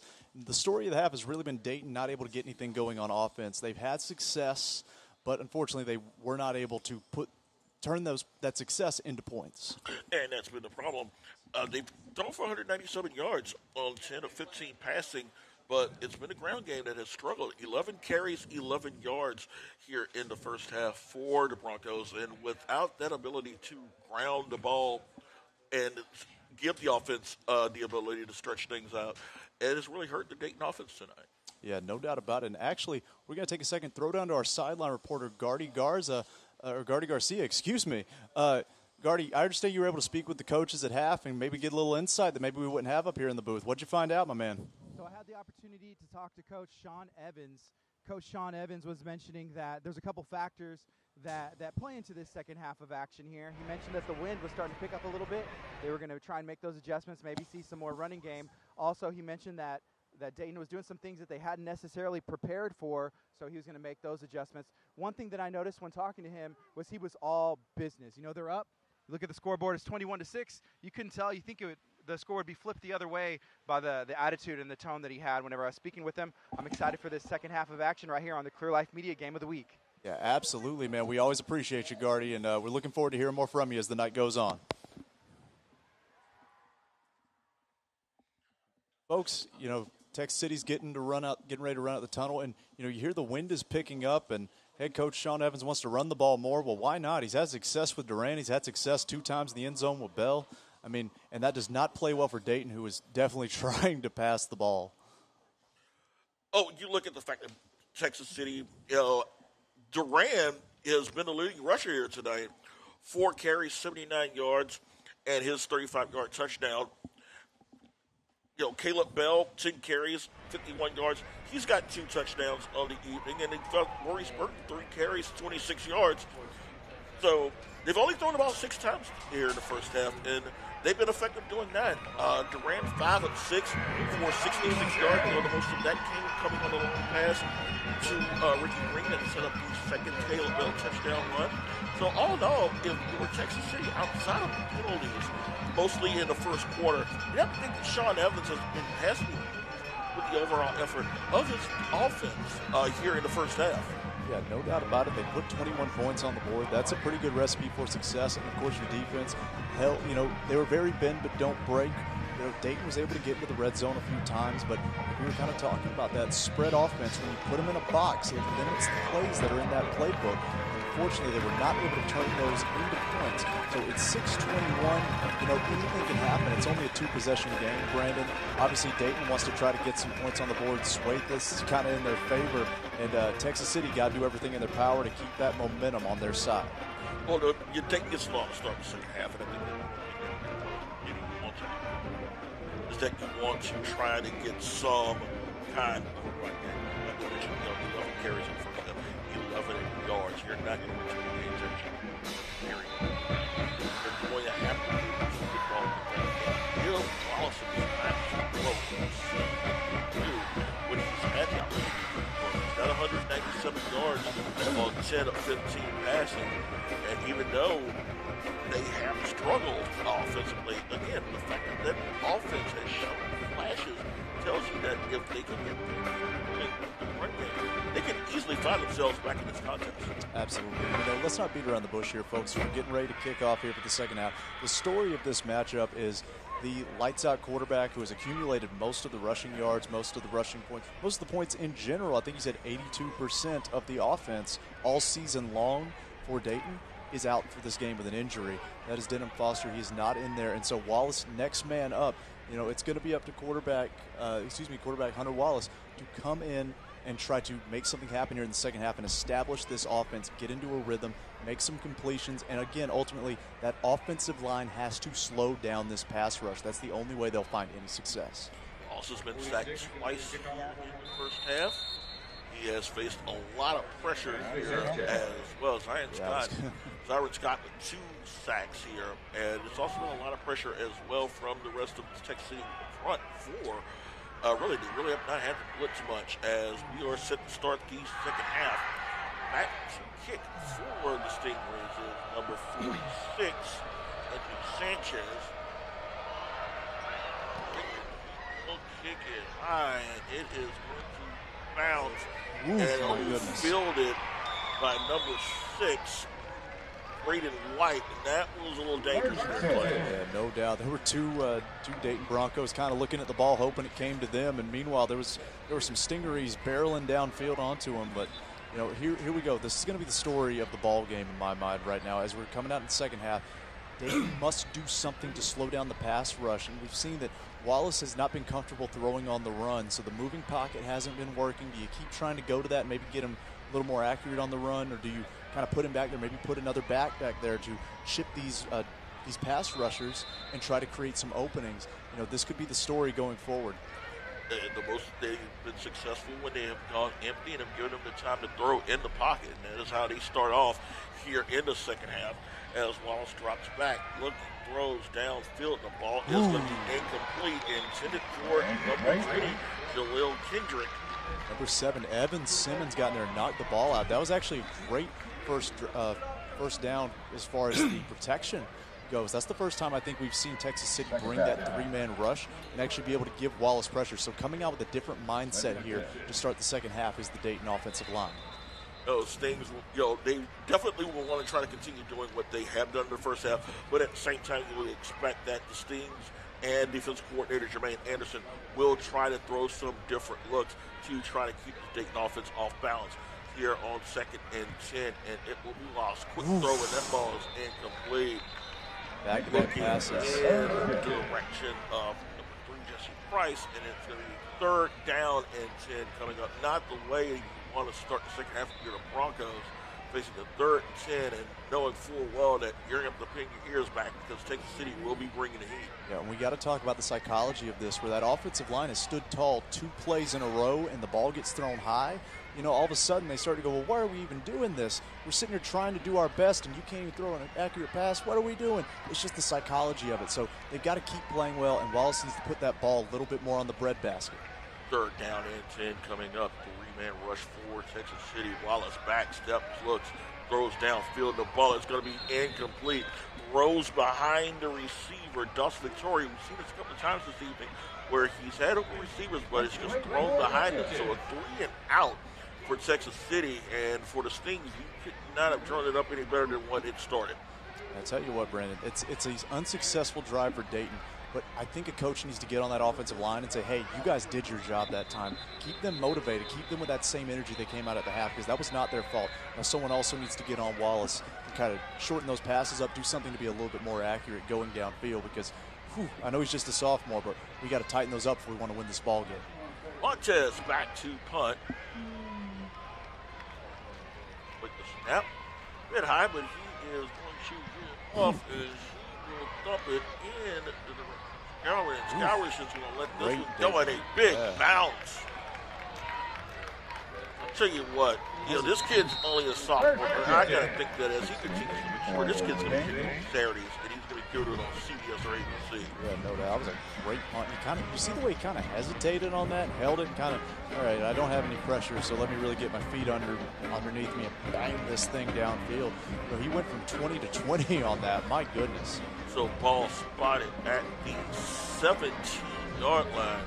A huge punt by Montez is going to put Texas City up. 1st and 10, starting at the 12-yard line, excuse me. I don't want to Dayton might go, excuse me. As Durant will give it to Bell, and Bell is going to be stopped. Broncos there on the stop, number 9. Corey Cooper, number 25, Judge there on the stop. Dayton has had really good success stopping Bell up the middle most of the night. It's the few plays that have bounced outside of that tackle box that have been kind of the issue. I got to wonder if maybe they go to a contain, maybe do something to kind of like keep some linebackers on the outside, because Durant has also burned them on the outside with his elusiveness. So I'm curious to see what Dayton does here. 2nd down, they will swing it out to Burton, and Burton to the 20, right down and around the 5-yard line. Moving the chains. So it'll be enough to move the chains and a 1st down for Texas City. Will get it at the 27-yard line. So that ends up being a 15-yard gain for the Stings as they get a new set of downs with 10:40 to go here in the 3rd quarter. Dayton needs to do something about those perimeters. I know they're worried about the running attack because the running attack burned them in the first one, but the screens really picked up at the end of the half. And it's Durant calling, and they'll stop at your play on false that. Start. Durant with a head of steam, unfortunately, a false start is going to take Texas City back 5 yards.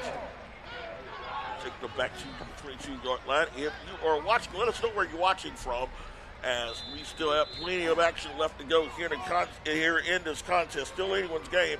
So let us know where you're watching, and we'll give you a shout-out. I want to make a point to say that this drive is brought to you by Visit Hitchcock, Texas, and Legacy Collision. 1st and 15 from the 22-yard line. Durant will hand the ball up to Bell, and Bell has got room. Actually, it's going to be a swing pass to Burton, and Burton is going to be stopped at around the 27-yard line. So it looks like he might have got back to the original line of scrimmage, and does. Yeah, it looks like Texas City is kind of seeing the same thing I am. They want to work those perimeters. They want to try to get outside of all those aggressive defenders and try to inch their way downfield instead of running right into the heart of that aggressive defense. So 2nd down and 10 coming up at the 27-yard line. Bell in the backfield with Durant. Look for the run to the open side. It will be Bell, and Bell is not going to get much of anything as the Broncos defense there to stuff him. Number 50 there for Dayton. Wyatt Cambray, number 54, Brandon Trussell there in the stop. Also in the number 65 for the Broncos, Jonathan Salivar. So 3rd down and long coming up. No gain on that play, as again, they've done a good job of containing Bell. So 3rd and 10 coming up for the Stings. Durant rolls out, looking, throws. The ball is going to be incomplete. Receiver slip. Turf monster. The old turf monster grabbed him, and that was intended for scouring. So Dayton's defense does its job and will hold the Stings to a 3-and-out. And they'll get the ball back with 9:02 to go here in the third quarter. Great stop there by the Dayton defense after they let Joey Duran kind of run wild on him there at the end of the half. And, that's again, put your foot down and reestablish the order of this ball game, if you will.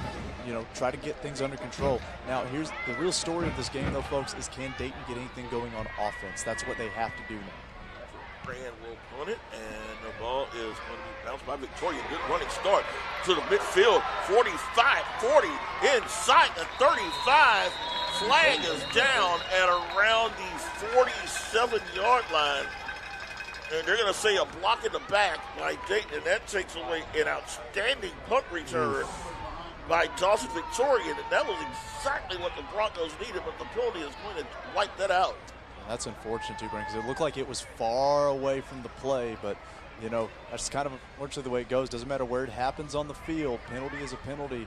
It's going to back Dayton up. It might have been their, one of their biggest plays of the night, no doubt. It could have been a momentum swinging play even because they would be right in shootout position for that spread offense, but now they're getting backed up.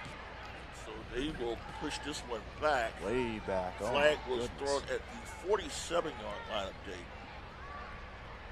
So instead of having a 1st and 10 inside the Texas City 35, they're going to have it 1st and 10 at their own 37-yard line.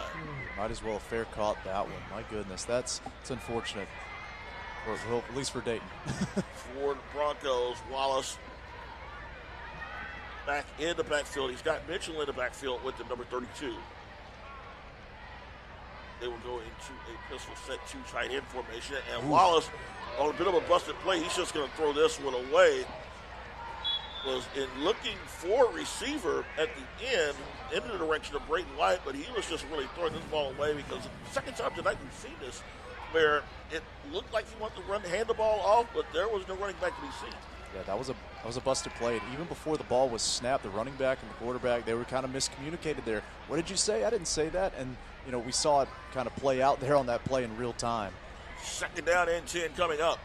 And it will be a handoff this time. And it's going to be next to nothing as, again, Robert Kiesling, the runner. And, again, the Stings not giving up much on the ground. A gain of about maybe 2 on that play. So it'll be a 3rd down and 8 coming up for the Broncos at their own 39-yard line with 8:25 to go here in the third quarter. Yeah, Dayton absolutely has to get something going on offense if they want to win this ball game. And the running game is just not working. So you got to wonder what they're going to pull out of the hat. Obviously don't abandon your playbook, but something's got to happen here. And a flag, and if something happens, and it is probably not good for Dayton as they're going to go backwards. Somebody got a little too antsy, and that's going to push them back. So make 3rd and 8 to 3rd down and 13 for the Broncos at their own 34-yard line. Well, it's going to be a big third down coming up, and it's going to be brought to you by Chart Your Bar here, Brandon. And they need to raise the bar here. Back to throw. Ball is going to be caught. Reception made by number 7, Victorian, but it's going to be well short of a 1st down. Got the ball to around the 38-yard line. Ricky Green has been an absolute playmaker out in space for Texas City. We kind of talked about how when you kind of are constantly bringing pressure, you only have man-to-man coverage on the outside. Ricky Green says no problem. He's made open field tackles. He's been able to establish himself as the single defender on that side of the field, making plays out in space. Ricky Green really doing it for this defense. Montez set to punt back for the Stings is Jaden Johnson, and that ball nearly blocked as Montez's punt is going to die out of bounds, and they are going to call it out of bounds at around the 32-yard line of Texas City. So the Stings will get the ball back here with 7:18 to go here in the third quarter. Both defenses play here in the second half that come out pretty strong with both offenses really not able to get anything going. Absolutely. I've got to say, unfortunately, it looks like Texas City, unfortunately if you're a Dayton fan, Texas City has had a little bit more success. At least I'm seeing more glimmers of hope from them offensively because it's Dayton making plays as opposed to the offense not being able to make defense. So 1st and 10, and it is going to be Durant rolling out, looking for something, and he is just going to stop. They stretched it out, did a great job of stretching that play out. Does Dayton, and they will hold Durant actually to a loss of a yard. Great perimeter defense there from Jaleel Kendrick. We mentioned him earlier. He's a great fundamental player. He plays out in space. He manages to track down Durant, not let the same mistake happen that happened previously before the end of the half. Manages to contain that quarterback, get out there. It's not just, attacking north and south. They're defending east and west now here in the second half. So 2nd down and 9. They officially gave him a yard on that one, as it is going to be Bruton on the sweep, and Bruton turning the corner. Bruton's got a 40, leaps over the defender, midfield 40, 30, still going, tiptoes and can't get out. Oh my gosh. My goodness. Cue up the highlight reel, folks. You better believe you're going to be seeing that one for a minute. Just absolutely incredible. And that's, again, we're talking about they've had success on the perimeter, and when Dayton can't get that perimeter defense set up, they can't manage to get anybody out there. The sweep, getting him in space, they were able to get a huge play there. It's the perimeter plays that are eating this Dayton defense up, not the north and south plays. Gain of 37 on that play gives the Stingrays a 1st and 10 at the 31-yard line. Durant back will swing it out to Bell. Bell's got room. Bell cuts it back and will be stopped at around the 23-yard line. So he will pick up 8 on that play. Absolutely, and once again, they're swinging people out to where there aren't as many defenders. They're trusting their playmakers to make plays out in the open space. Apollo Ward watching here saying that TC has some athletes. They can indeed produce athletes. And he's saying they can make a nice little run to the playoffs. A little bit too early before we figure out where they'll be in the playoffs, but they do get in. This is not going to be an easy out for whoever faces the Stings. Bell is out, Burton is in. 2nd down and 2 coming up. And a stoppage of play. Looks like a flag, and it's going to be a false start. And I can tell you Sean Evans isn't happy on that one. Gardy Garcia mentioned it. Our sideline reporter, he straight up said, Sean Evans, all business. You got to believe, when you're all business and you're making mistakes like that, you're not going to be a happy coach. No, and it's a momentum breaker as well. You come off of a huge play that Burton made. You've got a 2nd and 2, and then at false start, takes everything back. So 2nd down coming up. Durant's calling his own number. Looking, turns the corner. 25, going 20, to the 15, to the 10, to the 5, touchdown! Second touchdown of the night for Jacob Durant. Excuse me, Joey Durant. Think about his big brother. But it's a touchdown for Joey Durant, his 2nd TD of the evening. This one coming from 28 yards out.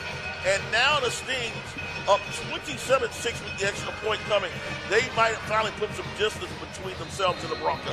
Yeah, no doubt about it. On that play, everybody thought, the fresh legs that came in, they thought he was getting the ball. Nope, it goes to Durant. Durant hits the outside. You see the extra point is good. And we saw a lot of Dayton defenders. He missed it. Excuse me. I have the bad angle up here. Referees see it better than I do. But actually, there's a flag down on the play as well. So we might get another opportunity. We'll wait and see. I think the flag is on. It looks like it might be against Texas here. They are heading back toward their side of the field. We'll go ahead and keep it here. 5 minutes, 35 seconds to go here in the 3rd quarter. Durant with his 2nd touchdown of the night. Durant is close to 100 yards. Actually, he's over 100 yards rushing tonight.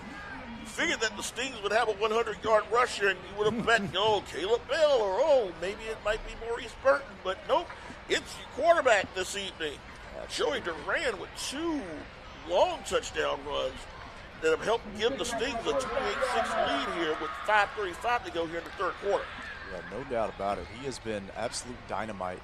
And it was actually a personal foul penalty, I believe, or unnecessary roughness on Texas City. Yep, it is, and that is why they will be kicking the ball off from their own 25-yard line. Yeah, and Brandon, Dayton has had one big explosive kick return and an explosive punt return that got called back. So Texas City needs to be careful with who they kick this ball to, where they put it. This could be dangerous territory here.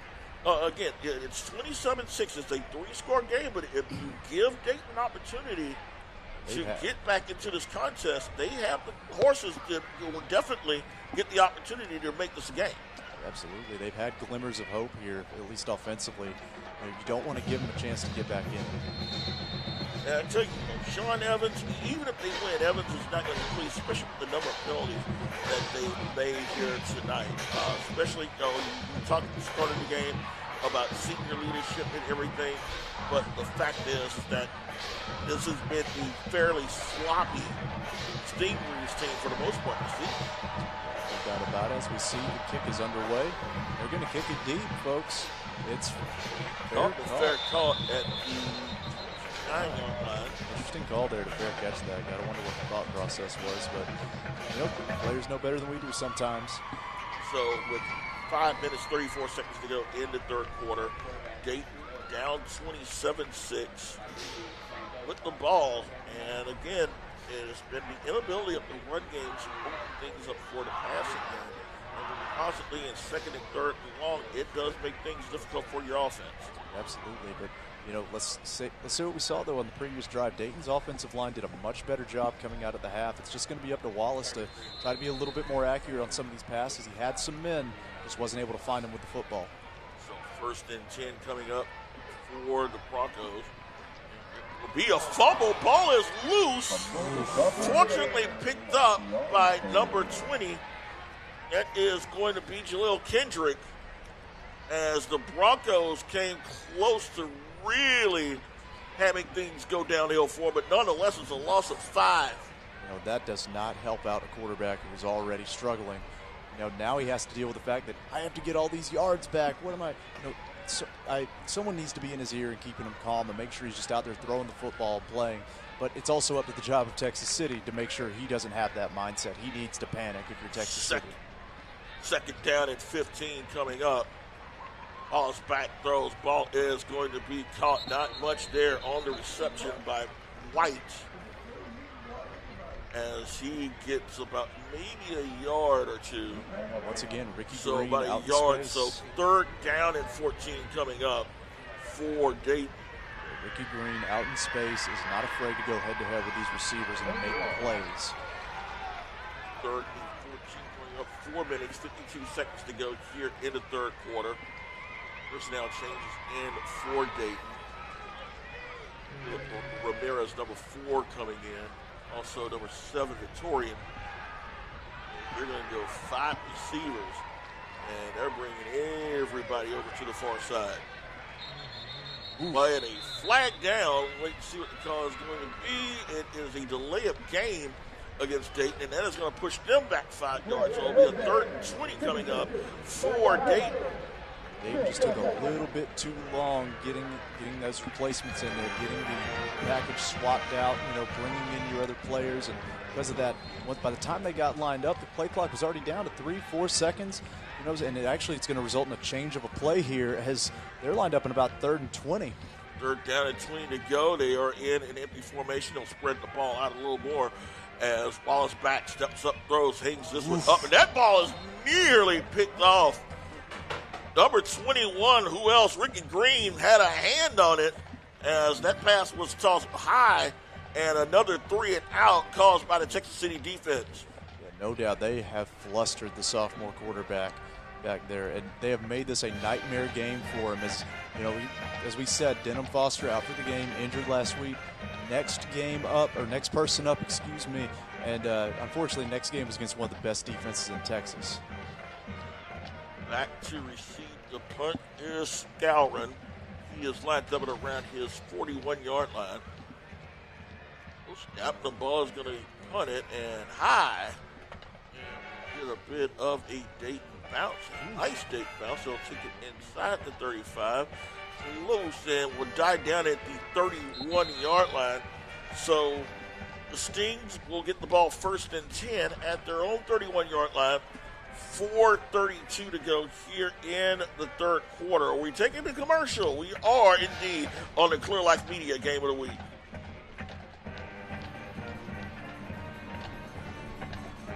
They are a beast all by themselves. They are so different than any of these other things that are on the road. The C2s, 63 through 67 Corvettes, those are my favorite. I think that's by far the sexiest looking car on the planet, even today.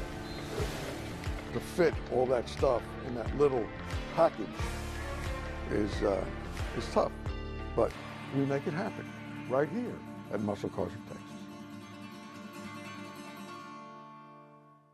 As we got the split screen, saw Caleb Bell lose about a half yard there on the first down.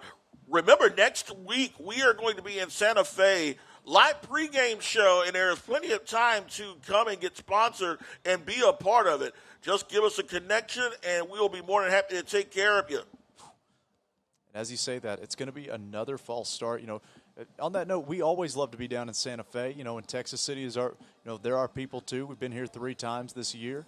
Well, we've been in Texas City 3 times this year, and you know, going down to Santa Fe is always a great time. So there's no doubt, man. Next week is going to be one of the best games of the year. There's no doubt about it. If nothing else, for the environment, for the energy, you know, you're not going to want to miss next week. And Brandon, it all starts, like you said, with a pregame show. So you'll get all your high school football and more next week here at Clear Life Media. Live in Santa Fe will be the Stingarees and the Indians. A very healthy rivalry between those teams over the years. Durand back, steps up, looking downfield. Has a man, ball is caught to the 10, to the 5, touchdown, Texas City. Clyde Bruton. My goodness. 76-yard touchdown pass, and Texas City has now made this 33-6. Brennan, Joey Durand has done it with his legs. He's done it with his arm. Durand does what Durand can, and tonight he can do it all. There's no doubt. That was a bomb of a pass. I about thought it was a shooting star going across. My goodness. And you know, heartbreaker for Dayton. You know, they were playing a little bit better defense. They scored on the previous play, but that's kind of going to seal the deal here, I think. You know, a lot of football to be played, but Durand is playing lights out, folks. This has been Joey Durand's night. Make no mistake about it. 2 touchdown runs, and now the 76-yard touchdown pass to Bruton. 3 minutes, 35 seconds to go here in the third quarter. It is now Texas City by a count of 34-6 over Dayton on the Clear Life Media Game of the Week. Y empieza a construir tu mañana en Galveston College. Galveston College es una de las instituciones de educación más asequibles en Texas que ofrece clases pequeñas en excelentes instalaciones y una experiencia universitaria atractiva cerca de casa y cerca de la playa. Me ayudaron en cada paso del camino y ahora tengo mi título. Elige entre 50 programas de titulación y certificación. Obtén ayuda financiera y becas para pagar por tu escuela. Inscríbete ya. Construye tu mañana en Galveston College. Welcome back, folks. The Clear Life Media Game of the Week. I want to take just a second to thank some of our sponsors: Galveston College, Legacy Collision, Santa Fe Education Foundation, Texas City EDC, Muscle Cars of Texas, United Way Galveston County Mainland, BNO Construction, Gartner Coatings, ACU of Texas, sweetFrogs, Visit Hitchcock, Texas, Texas Pit Stop BBQ, City of Marque, Chart Your Bar, Ryan Massa, and Operation Honor Our Veterans. Thank you so much to all of the sponsors here at Clear Life Media Network. You know, Brendan, it's been just a fantastic season overall, and you know, when you get to see these highlight players, you know, we were talking about before the games, we see the kickoff here, we're talking about, oh, it's going to be Denham Foster against Caleb Bell. Nobody was talking about Joey Durand, but my goodness, he made a point to make us talk about him.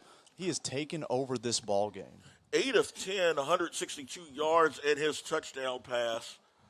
He's also got 106 yards rushing. So, like I said, you know, before the break, this has been Joey Durand's night as the Stingarees up 34-6 with 3:35 to go here in the third quarter. You know, and right now, if you're Texas City, you just want to stay and keep things on point. Yeah, stay and try not to give Dayton an opening to try to get back into this ball game. Absolutely. You know, they've done an excellent job on defense. They've done a fantastic job here in the second half. You know, not giving up those big chunk plays and managing to maintain. They have not gotten the pressure that they wanted, but the secondary has played lights out. Back to throw. There it is. Ball is intercepted inside the 20, inside the 10 to the 5, and that ball is a touchdown. Touchdown number 6, Cameron Greif. And on homecoming, even the defense is getting to celebrate the end zone. No doubt. They had Cameron Greif just back floating in a middle zone. He was just waiting to see what happened on the play, and the ball just went right through his hands. It's one of those, again, it's the inaccuracy you don't see. It's the young quarterback. You're not quite seeing the defense maybe the way you need to. And Cameron Greif getting in on the action here on homecoming night, the senior getting in on the action. Penalty flag, excessive celebration. They'll take that on the kickoff, but I'm thinking that's one penalty Sean Evans probably might not mind, as Cameron Greif gets the pick six and makes it a 40-6 lead with 3:26 to go here in the third quarter. They're actually going to take it on the extra point, it looks like, because Texas City had I think they had almost every senior on the field trying to celebrate that, and they're going to put it back on the extra point, so I guess it will be on the kickoff. Set to kick for Texas City is Anthony Sanchez, as he will await the snap. The hold, the kick is up, and the kick is going to be good. So make it now Texas City leading by a count of 41-6. As we have 3 minutes and 26 seconds to go here in the third quarter. We'll take a quick break on the Clear Life Media Game of the Week. My name is Dylan Thomas. Thank you to sweetFrog for sponsoring the Game of the Week on Clear Life Media.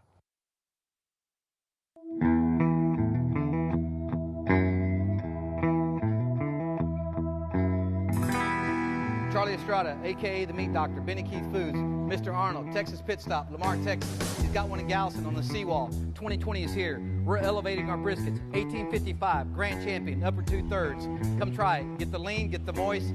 Just tell the guys what you want and they'll fix you up. Meat Doctor's out.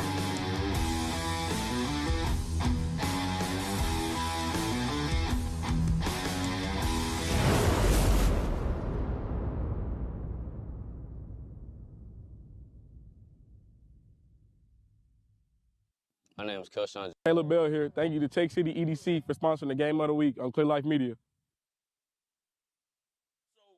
3 minutes, 26 seconds to go here in the third quarter. This game has just went from an interesting contest to a game that's just becoming full-blown Texas City blowout here, as the Stings leading by a count of 41-6. Yeah, no doubt about it. I apologize for cutting you off. Yeah, Texas City has come out in the second half on fire, playing on all sides of the ball. And, big shout out, of course, to Joey Duran. We talked about him. They've just managed to come out defensively. They played more soundly in the secondary, maybe not getting the pressure they want, but the secondary's playing lights out, making the open field tackles. We just saw the interception from the linebacker, Cameron Greif. It's just been outstanding ball all quarter, and we still got 3 minutes left here in the third. 2 touchdowns for Texas City in a span of 9 seconds. It's hard to beat a team when they can do that. The touchdown pass from Duran to Bruton, and then the interception return for TD by Cameron Greif has made it 41-6. Texas City as they're on their way to improving their record to 7-1 overall. Sanchez will kick this one, a high floater. It will be taken around the 36-yard line, and the scrum will take the ball to around the 44-yard line, which is where Dayton will get the ball. Yeah, Dayton has had some offensive nightmare woes today. They have not been able to get anything going, and the little bit that they have gotten going has only resulted in 2 field goals. One of the more high-powered, complex offenses in the state of Texas, and unfortunately, starting quarterback is out, backup quarterback comes in, and we kind of see the results of that. If you're Texas City, you probably are going to start seeing some of the reserves late in the contest. This game pretty much in check. You have to figure that Sean Evans is going to want to let some of these youngsters in and enjoy, being a part of this homecoming victory. 1st and 10 for the Broncos, and it's Wallace back. The ball is thrown incomplete. Was looking in the direction of Caleb Sanchez. Also in the vicinity was Marque Thompson, number 5 for Texas City. Yeah, Caleb Ramirez, I don't know who miscommunicated that play, but he was trying to block downfield. That was a huge miscommunication. I'm not sure who told who what there, but Caleb Ramirez was shuffling his feet downfield trying to run block. I don't know if it was maybe a run-pass option and he didn't look for the ball or what it was, but, yeah, unfortunately, Dayton's offensive woes continue. 2nd and 10 coming up. Wallace back, steps up, throws. Ball is going to be incomplete.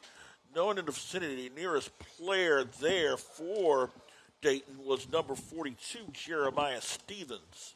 Yeah, this offense has kind of fallen off the rails here in the second half, and that one went to Casper the Friendly Ghost here on Halloween. There was nobody in the vicinity. My goodness. Stevens, 6 catches, 198 yards on the season. So anytime they get the ball in his hands, number 42 is explosive. Yep. It's a 3rd down and 10 coming up for Dayton at their own 44-yard line. 3:14 to go here in the third quarter.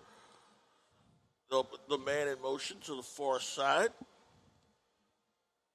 It will be Wallace back, steps up, throws over the middle, and that ball is going to be intercepted. Picked off by Xavier Scourin, and now the Stings adding on as they get their 3rd interception of the night. Yeah, Marcus James never turned his head to look for the football. Once again, it's the miscommunication. That drive was a complete disaster. Going backwards for the Dayton offense, nothing seemed to click on that one, and got to wonder what happened. Where was the miscommunication happening? And the good news is I can see the coaches down there. They're talking, they're talking to Hunter Wallace. They're letting him know, that everything's all right. It's all good. It's just one game. But, it's just a nightmare scenario if you're a young quarterback. It's a learning experience, a tough learning experience, and this kid will be the better for it as Texas City gets the ball back 1st and 10. Burton trying to find some room, and Burton is going to be dragged down. Got close to the line of scrimmage, but the tackle made by number 24, Rakina Akamal, number 24 for the Broncos. And he actually ended up losing about a yard on that play, so making it 2nd down and 11 with 2:42 to go here in the third quarter. And I got to wonder if, we're just going to see Texas City try to run the ball out, or if they're going to try to play with that perimeter that they've had so much success with. And here it is again. And it will be Burton, and a flag is down. Burton will be stopped at around the 39-yard line. The flag came out pretty early, and that is going to push Texas City back. Yeah, full disclosure, we're up here in the press box with some of the Dayton head coaches, and we heard them screaming, holding, before the flag was even thrown out. So we actually knew about that one before the ref did. So we'll push that one back. Again, a penalty for Texas City Stings. Up 41-6, but a lot of laundry thrown in their direction this evening. Yeah, no doubt about it. But, it's one of those things, too, where the way this game has been played tonight, it's kind of been Texas City backing up to give their offense more room to have success. Dayton needs to knuckle down here, have some pride, and go out and try to get a stop here on 2nd down. 2:12 and counting here in the third quarter, and a stoppage of play. I'm not sure what's happening. Wait and see what the issue is. Refs are going to talk about it. Reset everything. It looks like they'll push the ball back. They will put the ball at the 32-yard line. So they'll say no gain. So actually it's a hold. It was actually at the 31 instead of 32. So quick throw. Ball is going to be caught. And going a long way is Scourin. And Scourin turns the corner. Scourin's still going. And Scourin gets past the original line of scrimmage. Hey, Brandon, I can't help but laugh because you know who threw the block on that? Joey Duran. The quarterback, the guy who threw that pass, was able to get out in front of the play as it wound back the other way and threw the block that busted that play for about a 15-yard gain. So a man down, see if they will try to help him off the field, and they will. He'll get him off under his own power.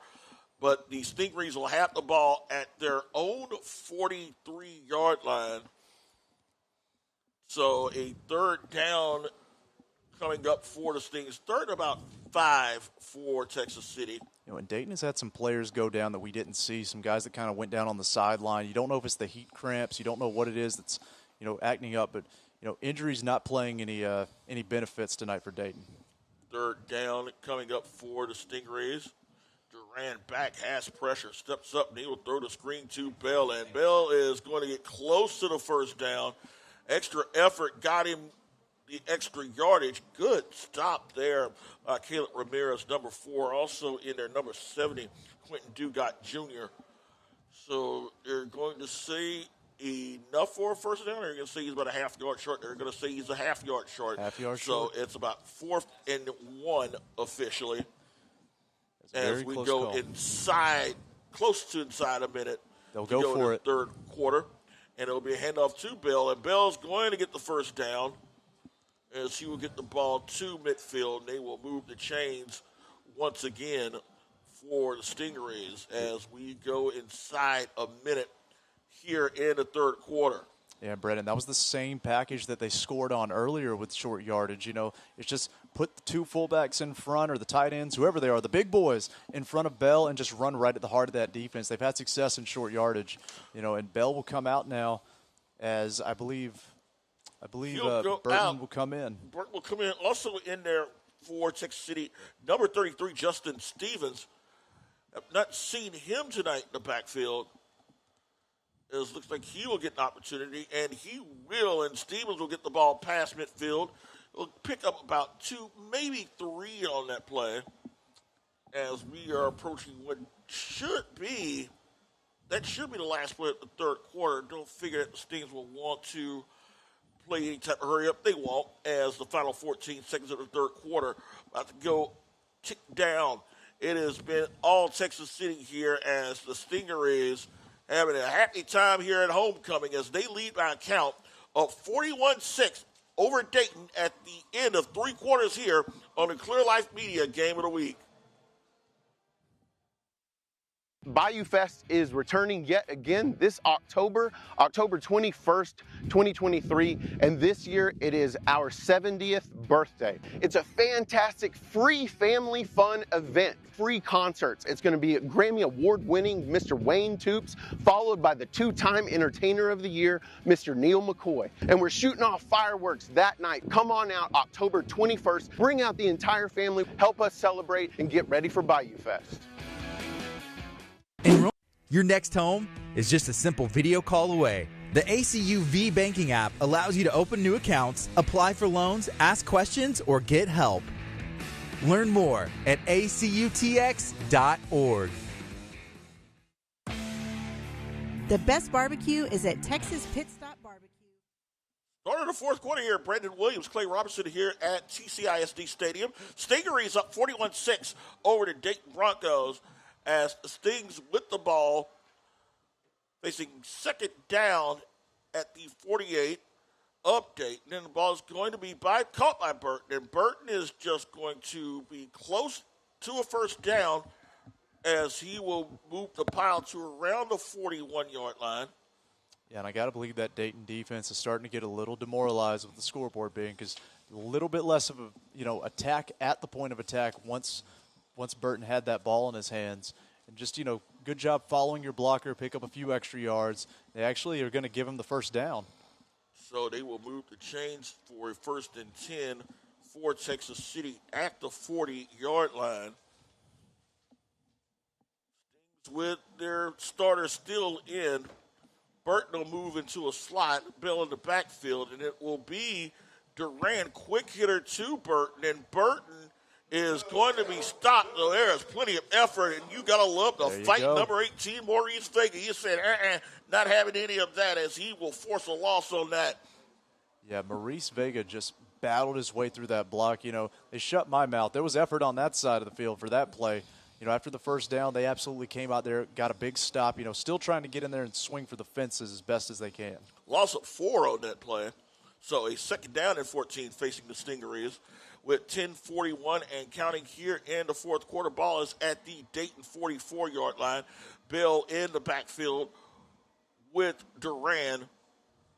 Burton in the slot to the near side, and it will be Bell, and Bell is not going to get much of anything. Tell you what, the Dayton defense has done a pretty good job of slowing down Caleb Bell. Bell does have 2 touchdowns, but we haven't seen any of those signature long runs from Bell that we've become accustomed to over the last few years. Yeah, no doubt about it. Dayton has done as good a job as you can pretty much containing Caleb Bell. Like you said, 2 scores, but they've done a good job with the fundamentals. That's what I see in the Dayton team. It's good coaching. It's good fundamentals. It's playing that open field space, being able to wrap up. Even if you can't be the one to make the tackle, hold on until someone else can get there. And that's what they've done a good job with Caleb Bell, managing to maintain the fundamentals. So they pushed the Stingrays back to a 3rd down and 16. Duran back. has pressure, steps up, looks downfield, looking in the direction of number 10, and that is the sophomore Jayton Johnson. Was covered, double covered, good coverage there by the Broncos, so it will be an opportunity missed by the Stings. So Duran will do the punting here as a 4th and 16 is coming up with 9:33 to go here in the game. You know, and I just want to take a second because we, like you said, spoke with Sean Evans. He said if he was taller, you know, Alabama would be looking for him. I'm a diehard Alabama fan. If you're out there, Nick Saban, look at Joey Duran. He's got a cannon for an arm. He's wily with his feet. He can get out of the box. Here's your clip for your highlight package. Joey Duran is fire when he has the ball in his hands. And look, he can punt. The kid can do it all. So if you're a college out there and for some reason listening to Clear Life Media, great punt too, as they down it at the 4-yard line and switch the field position. Give Joey Duran a look. The kid is better than you think, and don't look at the way he plays ball. Don't look at his height. Don't look at any garbage like that. Look at how the kid goes out there and plays football because he's got a cannon and he's got legs. He could do it all. Number 14, Xavier Isaac was there on the stopping the punt for Texas City, and that ball is at the 4-yard line. Dayton will need 96 yards to try to cut into this 41-6 deficit with 9:21 to go here in the ball game. Yeah, no doubt. And you got to believe this Texas City defense is about to pin their ears back and do their best to just upset this young quarterback as they have done all night. Now his back's to the wall. He's got to feel even more pressure than ever before. So 1st and 10 coming up for Dayton. I got to think Dayton's probably just going to get the ball to a running back, try to avoid disaster down here this close to the end zone.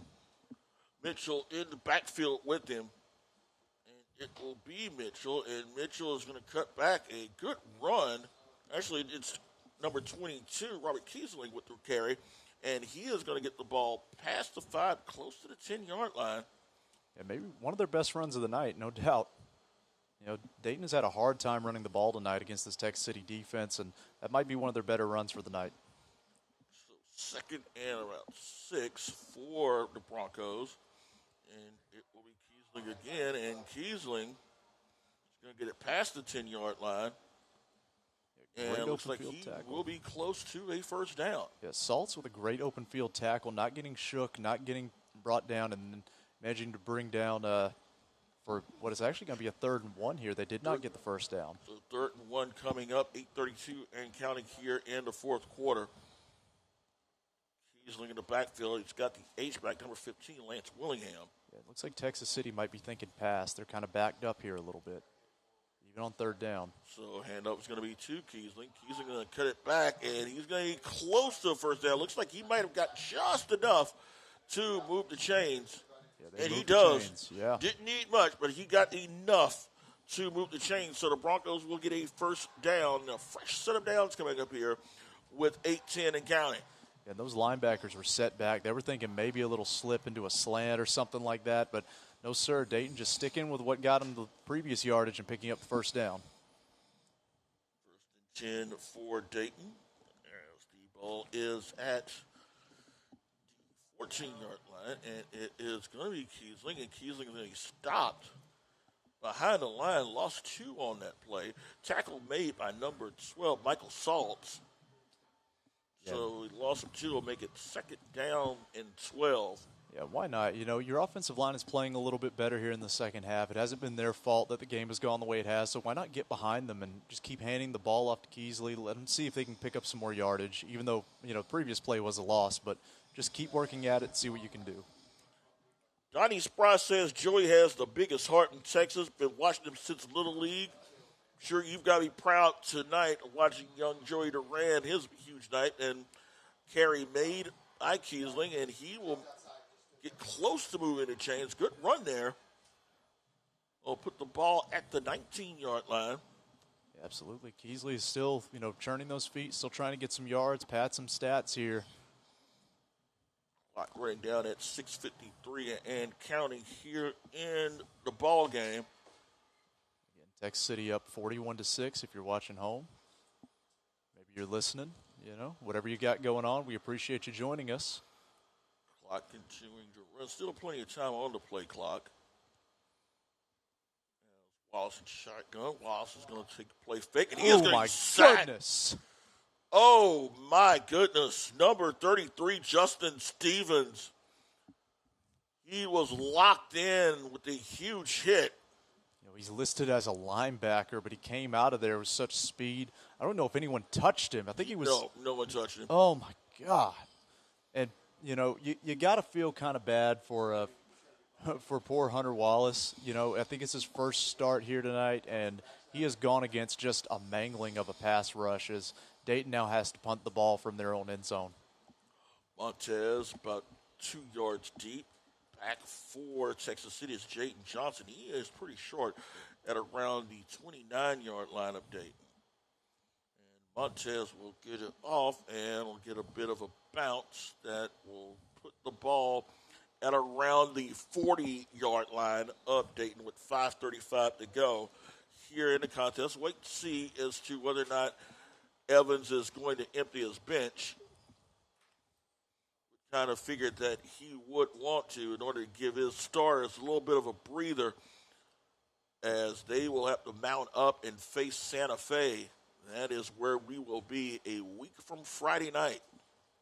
Absolutely. And it is a change at quarterback, and the new quarterback is going to be Gavin Greif, sophomore, making his first appearance of the evening as he will be able to finish the job, and it's going to be Stevens with the carry, and Stevens is going to move the pile to around the 36-yard line, so he will pick up 4 on that carry. Yeah, and I got to think here, closing out, we've got 5 minutes, 20 seconds left. Got to believe the Tech City's probably just going to hand the ball or pass the ball to any senior that maybe hasn't gotten any plays. You know, it's homecoming night. They're up 41-6. Close out, get some feel-good plays, and let's get home. Or get to the homecoming dance even. 5:06 and counting here in the ball game. Greif getting an opportunity. It will be his show in 2024. Second down, and it's going to be a toss to Stevens, and there's some confusion. Greif able to fall on the ball, but loss of yardage, considerable loss of yardage. It's going to take the ball back to around the 43-yard line. So, not sure what happened on that one. The running back went running around behind Greif, and Greif thought he was going to the right, so Greif just kind of kept spinning in a circle until he could pitch it, and nobody was ready for the ball. My goodness, those are kind of the woes you want to get out here, though, in garbage time, as opposed to the woes that you want to get out in the middle of a game. That's the opportunity you get. That's why you put your youngsters in Absolutely. there. You never know when you might need Gavin Greif in a huge situation. So third down coming up for the Stings and a flag down. It looks like it's going to be a delay of game for the Stings. Feels like that might be more of an intentional one, just letting the clock run down as much as possible. So a third down and even longer, they will have to get the ball to the 30-yard line. Why not for a first down? So a third and 18 coming up, making a third down and 23 as there are a couple of players that jumped. Those kids are excited to finally get back in the game. And now they're getting antsy, and they're not hearing play calls properly. They're jumping, and it's common sense, but it doesn't take away. This is going to be the fuel Sean Evans uses he'll point to everybody and say, as a team we had this many yards of penalties, and this, these will be the stats he'll use to kind of fire up the first string guys, even though it was the third string and second string that caused it.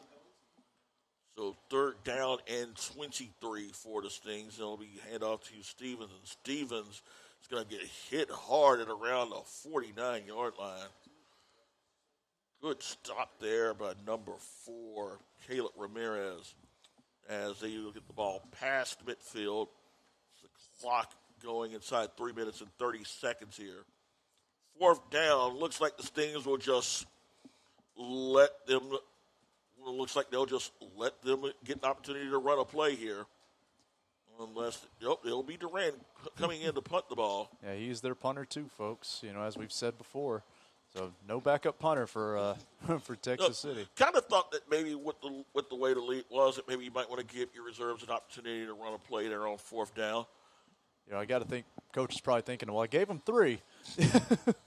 And another delay for Texas City, and it will push things back, but it will stop the clock with exactly 3 minutes remaining here in the game. You know, in Texas City, this team has something to fight for. They're fighting for home field advantage in the playoffs. You know, if they can win this game, the first playoff game will be at home. You know, they're number 2 in their conference. And so they've got a lot of fight left. They're just trying to get to next week and, you know, win another game. So we see Duran with the punt, and it's going to take a beautiful Texas City bounce. And, oh, my goodness. Good open field tackle. Victorian tried to run the ball, but a good stop by number 14 for Texas City, Xavier Isaac, as the ball is going to be spotted at the 9-yard line with 2:35 remaining. You know, folks, and we want to say it one more time. Next week, Texas City at Santa Fe. We're going to be there. We're going to be there with a pregame show bright and early. You know, you'll get to see Gardy. You'll get to see Kurt. You'll get to see all of our guys and Clear Life Media out there. And, you know, Santa Fe always brings the intensity. They always bring the fan. They have, in my opinion, I think they have the best community of any of the schools. All the schools are great, don't get me wrong, but there's something special every time we go to Santa Fe, and we're going to get to see that next week at the pregame show. 1st and 10, and it will be Keesling, and Keesling is going to be stuffed by the Sting defense. One of those on the play, number 72, Bryce Davis, sophomore, in there. Also, number 53, Royal Mack, in there on the stop. So 2nd down and 10 as you got to the line of scrimmage, as we are about to get to the 2-minute mark of the contest. Yeah, Texas City, just more of the same. Just keep playing good fundamental football. Stop the run, force them to pass. And Keesling, and he is going to be stuck behind the line. Tackle made there by number 33, Stevens. And Stevens has looked pretty impressive. Yeah, no doubt about it. This whole defense has looked fantastic tonight. And he's looked pretty impressive with a backup role. Yeah, absolutely. You know, Brandon, we haven't covered it yet, but I think it's an obvious answer. You know, I kind of gave him a shout-out, you know, a little preemptive. But who are we calling the player of the game tonight? Yeah, so many choices, but I think it was an easy one this time. You got Joey Duran. No doubt. We'll throw it to Kurt after this play. And it is a pass that is incomplete. And Kurt, what do you got for us? Yeah, guys, I wanted to talk a little bit about the game of the week next week. As you guys had mentioned, it is going to be Santa Fe taking on this Texas City team. Last year, that game was really exciting. It was really close. It was a downpour here. So Santa Fe is going to be trying to get their revenge for last year and try to keep their playoff hopes alive as well. But we are also doing the pre-show. So, again, if you guys are interested in watching that pre-show live, that's going to be taking place at 6 o'clock. Guys, what a great game today. Texas City 41-6, and I have to agree, Joey Duran was awesome. Thank you so much, Kurt. As we see the punt there from Dayton. More of the same from that Texas City defense. They are absolutely pouring it out, you know, leaving it all on the line here at homecoming and making sure that these fans go home happy. You know, Joey Duran played outstanding. I want to give a special shout-out as well. Just because we called his name so many times, Ricky Green made so many plays that you won't see on highlight reels anywhere, but were absolute game changers, stopping touchdowns and going up and battling for footballs. So if you had to give a defensive player of the game, for me personally, Ricky Green. He may not have all the stats, but he's got my personal highlights, which are the ones that you never see. Ricky Green certainly was a huge part of his defense. Cameron Greif is going to get one of the highlights with the pick six for a touchdown, but also, give some credit to number 99, Dustin Taylor, this freshman. He was one of the big reasons why Texas City was able to shut down Dayton's ground game. Absolutely. As we are about a couple of plays from having this game officially done, as Greif will take a kneel down as we are about to approach inside 1 minute remaining. We'll probably do this one more time before we can call it a night here in Texas City. Yeah, folks, we appreciate all of you for joining us. We got one more play. It's the victory formation. It's the sweetest. It's either the sweetest or the most bitter formation of football, depending on the side you're on. But for Texas City tonight, it's been pretty sweet, But, folks, thank you so much for joining us. The Clear Life Media Game of the Week. It's always a blast calling the action up here with Brandon. Clay Roberts, here calling the action. And clock is striking midnight here on homecoming. As we roll down, about 25 seconds left, folks. This was a good one. Brandon, what are your final thoughts? Texas City establishing themselves as a team that you're really going to have to look out for come playoff time. I think tonight they showed the balance, even despite all the penalties. They showed that they can move the ball downfield with the passing up Durant. It also showed that Durant can be a threat as more than just a runner or more than just a passer, more than just someone who hands the ball off to Caleb Bell. Texas City, Santa Fe, that's going to have some implications, for playoff implications next week. But as we get into November and as the playoffs approach, Texas City is going to be a team to watch. No doubt about it. I think an important game for Texas City because Bell didn't have huge success. Caleb Bell did not have a huge success, but Texas City showed they can score in other ways. Pivotal for this offense to kind of learn where all your playmakers are at all times. So once again, I'm Clay Robertson. This has been Brandon Williams. We thank you so much for joining us. We thank you for everyone out in the booth. We'll see you next week live in Santa Fe for the Clear Life Media Game of the Week. Good night, everybody.